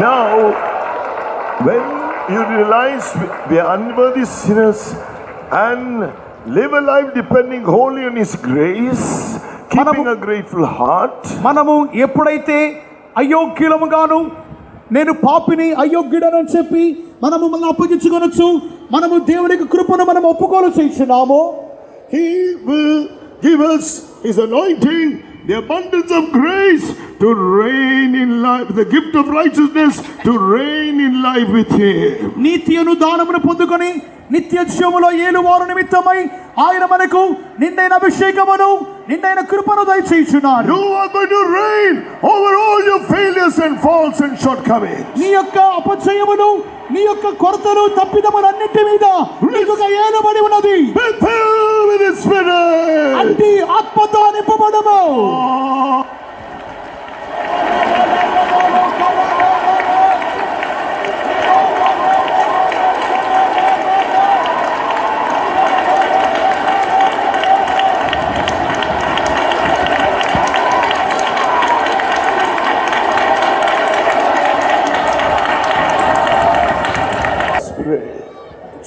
ప్రభువా నీ నామకు స్తోత్రం చెల్లించుకొంచున్నాము. ఈ మహాసభల యొక్క ఆరంభం నుంచి ప్రభువా పునరుత్థాన దినము కొరకు ప్రభా మీరు మా మధ్యకు వచ్చి ప్రభా గగనాన్ని చీల్చుకుని ప్రభా మహిమగల శక్తితో అభిషేకంతో ప్రభా మా మధ్యకు వచ్చి ఒక్కొక్కరినే ప్రభా జీవింపజేసినందుకు నీకు స్తోత్రం. ఈ ఉదయకాలమందు ప్రభా నీ కుడి చేతిలో ఉన్న ప్రభా 7 నక్షత్రములు ప్రభా సువర్ణ దీపములు ప్రభా సత్యములు మా ముందు బయలుపరిచిన దయ కొరకు నీకు స్తోత్రం. దైవ సేవకులు విశ్వాసులు నీ కుడి చేతిలో ప్రభా భద్రపరచబడి ఉన్నారు ప్రభా. ఏ దుష్టుడికి ప్రభా అపహరించడానికి శక్తి లేదు ప్రభా. రబక్క తిరాన్య మీరు భద్రపరచడానికి స్తోత్రం ప్రభా. వారి ప్రతిష్ఠ గల వారి ప్రభా సమస్తాన్ని విడిచిపెట్టి ప్రభా ప్రతి ఒక్క మనుషునికి బోధించి బుద్ధి చెప్పి క్రీస్తు ముందు సంపూర్ణంగా నిలబెట్టే ఒక అభిషేకాన్ని వారికి అనుగ్రహించడానికి నీకు స్తోత్రం ప్రభా. ఆ దీప స్తంభంలో ప్రభా నూనె పోయబడుతున్నది ప్రభా నీకు స్తోత్రం. యేసయ్య సంఘానికి ప్రభా ప్రేమలో పూర్ణత, విశ్వాసంలో పూర్ణత, దేవుని చిత్తం చేయడంలో పూర్ణత, పరిశుద్ధతలో పూర్ణత పొందుకున్న పరిశుద్ధుల్ని కొనిపోవటానికి మీరు రాబోతున్నారు ప్రభా. ఈ సత్యము కనుక నీకు స్తోత్రం ప్రభా. మీ కుడి చేతిలో ఉన్న దైవ సేవకులు విశ్వాసులకి భద్రత ఉంది ప్రభా, రక్షణ ఉంది ప్రభా. ఏ దుష్ట శక్తులు వారిని అభయించలేరు ప్రభా. మీ మొదటి ప్రేమలో నుంచి తొలగిపోయామని ప్రభా మీరు మాకు బయలుపరిచారు ప్రభా నీకు స్తోత్రం. మనుషుల ప్రేమ లోక ప్రేమ కంటే నిన్ను అధికంగా ప్రేమించలేకపోతున్నాం. అదే మా తప్పు ప్రభా. ఈ ఉదయకాలం మా తప్పును ఒప్పుకొంచున్నాం ప్రభా. అధికంగా నిన్ను ప్రేమిస్తానికి కృప తెచ్చండి. శత్రువులను ప్రేమిస్తానికి ప్రభా, శపించే వారిని కొరకు ప్రార్థిస్తానికి దీవిస్తానికి కృప తెచ్చాయి. మా ప్రధాన పాస్టర్ గారిని ప్రభా 200 అభిషేకంగా నింపడానికి నీకు స్తోత్రం ప్రభా. బలపరచడానికి స్తోత్రం ప్రభా. సిలువసాన్ని మరుగుపరిచి దివ్యమైన వర్తమానం మాకు అనుగ్రహించిన దయకి స్తోత్రం. ఈ సత్యమని విని ప్రభా అనేక అపోస్తులతో చేర్చబడి నిత్య సియోనుగా యెరూషలేముగా మార్చబడే సహాయం చేయండి. కృపలో భద్రపరచండి, ఆశీర్వదించమని యేసు నామమున పేరు అడుగుతున్నాను మా తండ్రి. அருமையான நல்ல பிதாவே, நன்றியோடுமே துதிக்கிறோம். கிருபையால் இந்த வருடத்திலும் கர்த்தாவே இந்த தேசத்தையும் எங்களையும் நேசித்து ஒரு கன்வென்ஷனை தந்து 4 நாள் கூட்டங்களை நீர் பொறுப்படுத்த ஆசீர்வதித்தபடியினால் ஸ்தோத்திரம். இன்றைக்கு உயர்த்தெழுந்த கால வேளையில் நீர் எங்களோடு வந்து பேசின நம்முடைய திவ்ய வார்த்தைகளுக்காக ஸ்தோத்திரம். குத்து விளக்கின் மத்தியில் உலாவுகிற தேவன், உமது கையில் 7 நட்சத்திரங்கள் கர்த்தாவே ஸ்தோத்திரம், 7 குத்து விளக்குகள் அதன் மத்தியில் உலாவுகிறீர். அந்த நட்சத்திரம் என்பது தேவனுடைய ஊழியர்கள் என்றும் ஆண்டவரே, இந்த குத்துவிளக்கு என்பது தேவ சபை என்று நீர் சொன்னீரே, அதற்காக ஸ்தோத்திரம். சபையை உம்முடைய கர்த்தாவே அநாதி காலத்துக்கு முன் உம்முடைய மனதிலே அந்த தீர்மானம் என்று நாங்கள் அறிகிறோம். ஆண்டபடியால் தேவ சபையை நீ வளர்த்தும்படியாக அந்த சபைக்கு ஒரு பாதமாக நீர் மூலக்கல்லாக காணப்பட்டபடியினால் ஸ்தோத்திரம். குத்துவிளக்கினோட பாதம் அது உயர்த்தெழுந்த இயேசு கிறிஸ்து என்று சொன்னீரே. ஆண்டவரே, நடுத்தண்டு என்பது அப்போஸ்தலர்கள், தீர்க்கதரிசிகள், அதிலிருந்து எழுப்புகிறதான கிளைகள். ஆண்டவரே, அதில் மூன்று மொக்குகள் என்று கர்த்தாவே பூர்ணத்தை வெளிப்படுத்துகிறது. விசுவாசத்தின் பூர்ணம், அன்பின் பூர்ணம், பரிசுத்தத்தின் பூர்ணம் ஒரு மொக்கானது நடுத்தண்டில் காணப்படுகிறது. அது தேவசித்தத்தை வெளிப்படுத்துகிறது. ஆண்டவரே, விதமான எல்லா பூர்ணங்களையும் பெற்று ஒரு பழமாக நாங்கள் மாற்றப்பட பரிபூர்ணமடைய உதவி செய்யும்படியாக வேண்டிக் கொள்ளுகிறோம். மேலும் அந்த கர்த்தாவே தண்டில் ஒரு பூவானது காணப்படுகிறது. அந்த பூவானது நாங்கள் மாதிரிகையின் ஜீவியம் செய்து உம்மை போல மாற்றப்பட உதவி செய்யணுமே. அந்த 7 கிண்ணங்கள் கர்த்தாவே அது 7-8 விதமான ஊழியங்களையும் வரங்களையும் வெளிப்படுத்துகிறது. அந்த வரங்களை பெற்று ஊழியத்திலும் வரங்களிலும் நாங்கள் பிரகாசிக்க உதவி செய்யணுமே. ஓடினது பிரயாசப்பட்டது வீணாகாதபடிக்கு கிறிஸ்துவின் நாளில் புகழ்ச்சி உண்டாக திருவசனத்தை பிடித்து கொண்டு ஜோதிஷர்களைப் போல பிரகாசிக்கிற நீங்கள் கோணலும் மாறுபாடுமான சந்ததியின் நடுவிலே குற்றமற்றவரும் கண்டிக்கப்படாதவர்களும் மாசற்ற பிள்ளைகளுமாய் இருப்பதற்கு எல்லாவற்றையும் முறுமுறுப்பில்லாமலும் தர்க்கிப்பில்லாமலும் செய்யுங்கள் என்று சொன்னீரே. உமக்கு ஸ்தோத்திரம். சத்துருக்களை நேசியுங்கள் என்று சொன்னீரே. அவன் பசியாயிருந்தால் அவனுக்கு ஆகாரத்தையும், தாகமாயிருந்தால் அவனுக்கு பானியத்தையும் கொடு என்று சொன்னேன். இவ்விதமாக செய்தால் தீக்கண்ணல் அவனுடைய தலைமையில் குவிப்பாய் என்று சொன்னீரே. இவ்விதமாக நாங்கள் கர்த்தாவே தீன்மையோடு வெல்லப்படாமல் தீன்மையை நன்மையினால் வென்று ஒரு ஜெய ஜீவியம் செய்து உம்மை போல மாற்றப்பட்டு நீர் மகிமையில் வெளிப்படும் போது உம்மை சந்திக்க யாவரையும் தகுதிப்படுத்தும். தேவனுடைய ஆலோசனையை வெளிப்படுத்தும்படியாக உம்முடைய தாசனையும் நீ கருத்தில் எடுத்து பாவித்தீர். அதற்காக ஸ்தோத்திரம். தந்த அபிஷேகத்துக்காக ஸ்தோத்திரம். ஜனங்களுக்கும் தந்த அபிஷேகத்துக்காக ஸ்தோத்திரம். இந்த அபிஷேகத்தை தெய்வீக ஆசீர்வாதத்தை நாங்கள் பாதுகாத்து மேலும் உமக்குள் மறந்து ஜீவித்து உமது சித்தம் செய்து உம்மை போல மாற்றப்பட யாவருக்கும் உதவி செய்யும். உமது பலமுள்ள கருத்து தருகிறோம். பொறுப்படுத்துகளும் கூட்டம் முடித்து போகிறதான பயணத்தில் கூட இருக்கணுமே. எந்த விதமான பிரச்சனைகள் போராட்டங்கள் வராமல் பாதுகாக்கும். இன்றைக்கு சாயங்காலம் கூட்டத்தையும் நீர் பொறுப்படுத்த ஆசீர்வாதி பெரிய காரியங்கள் செய்யும்.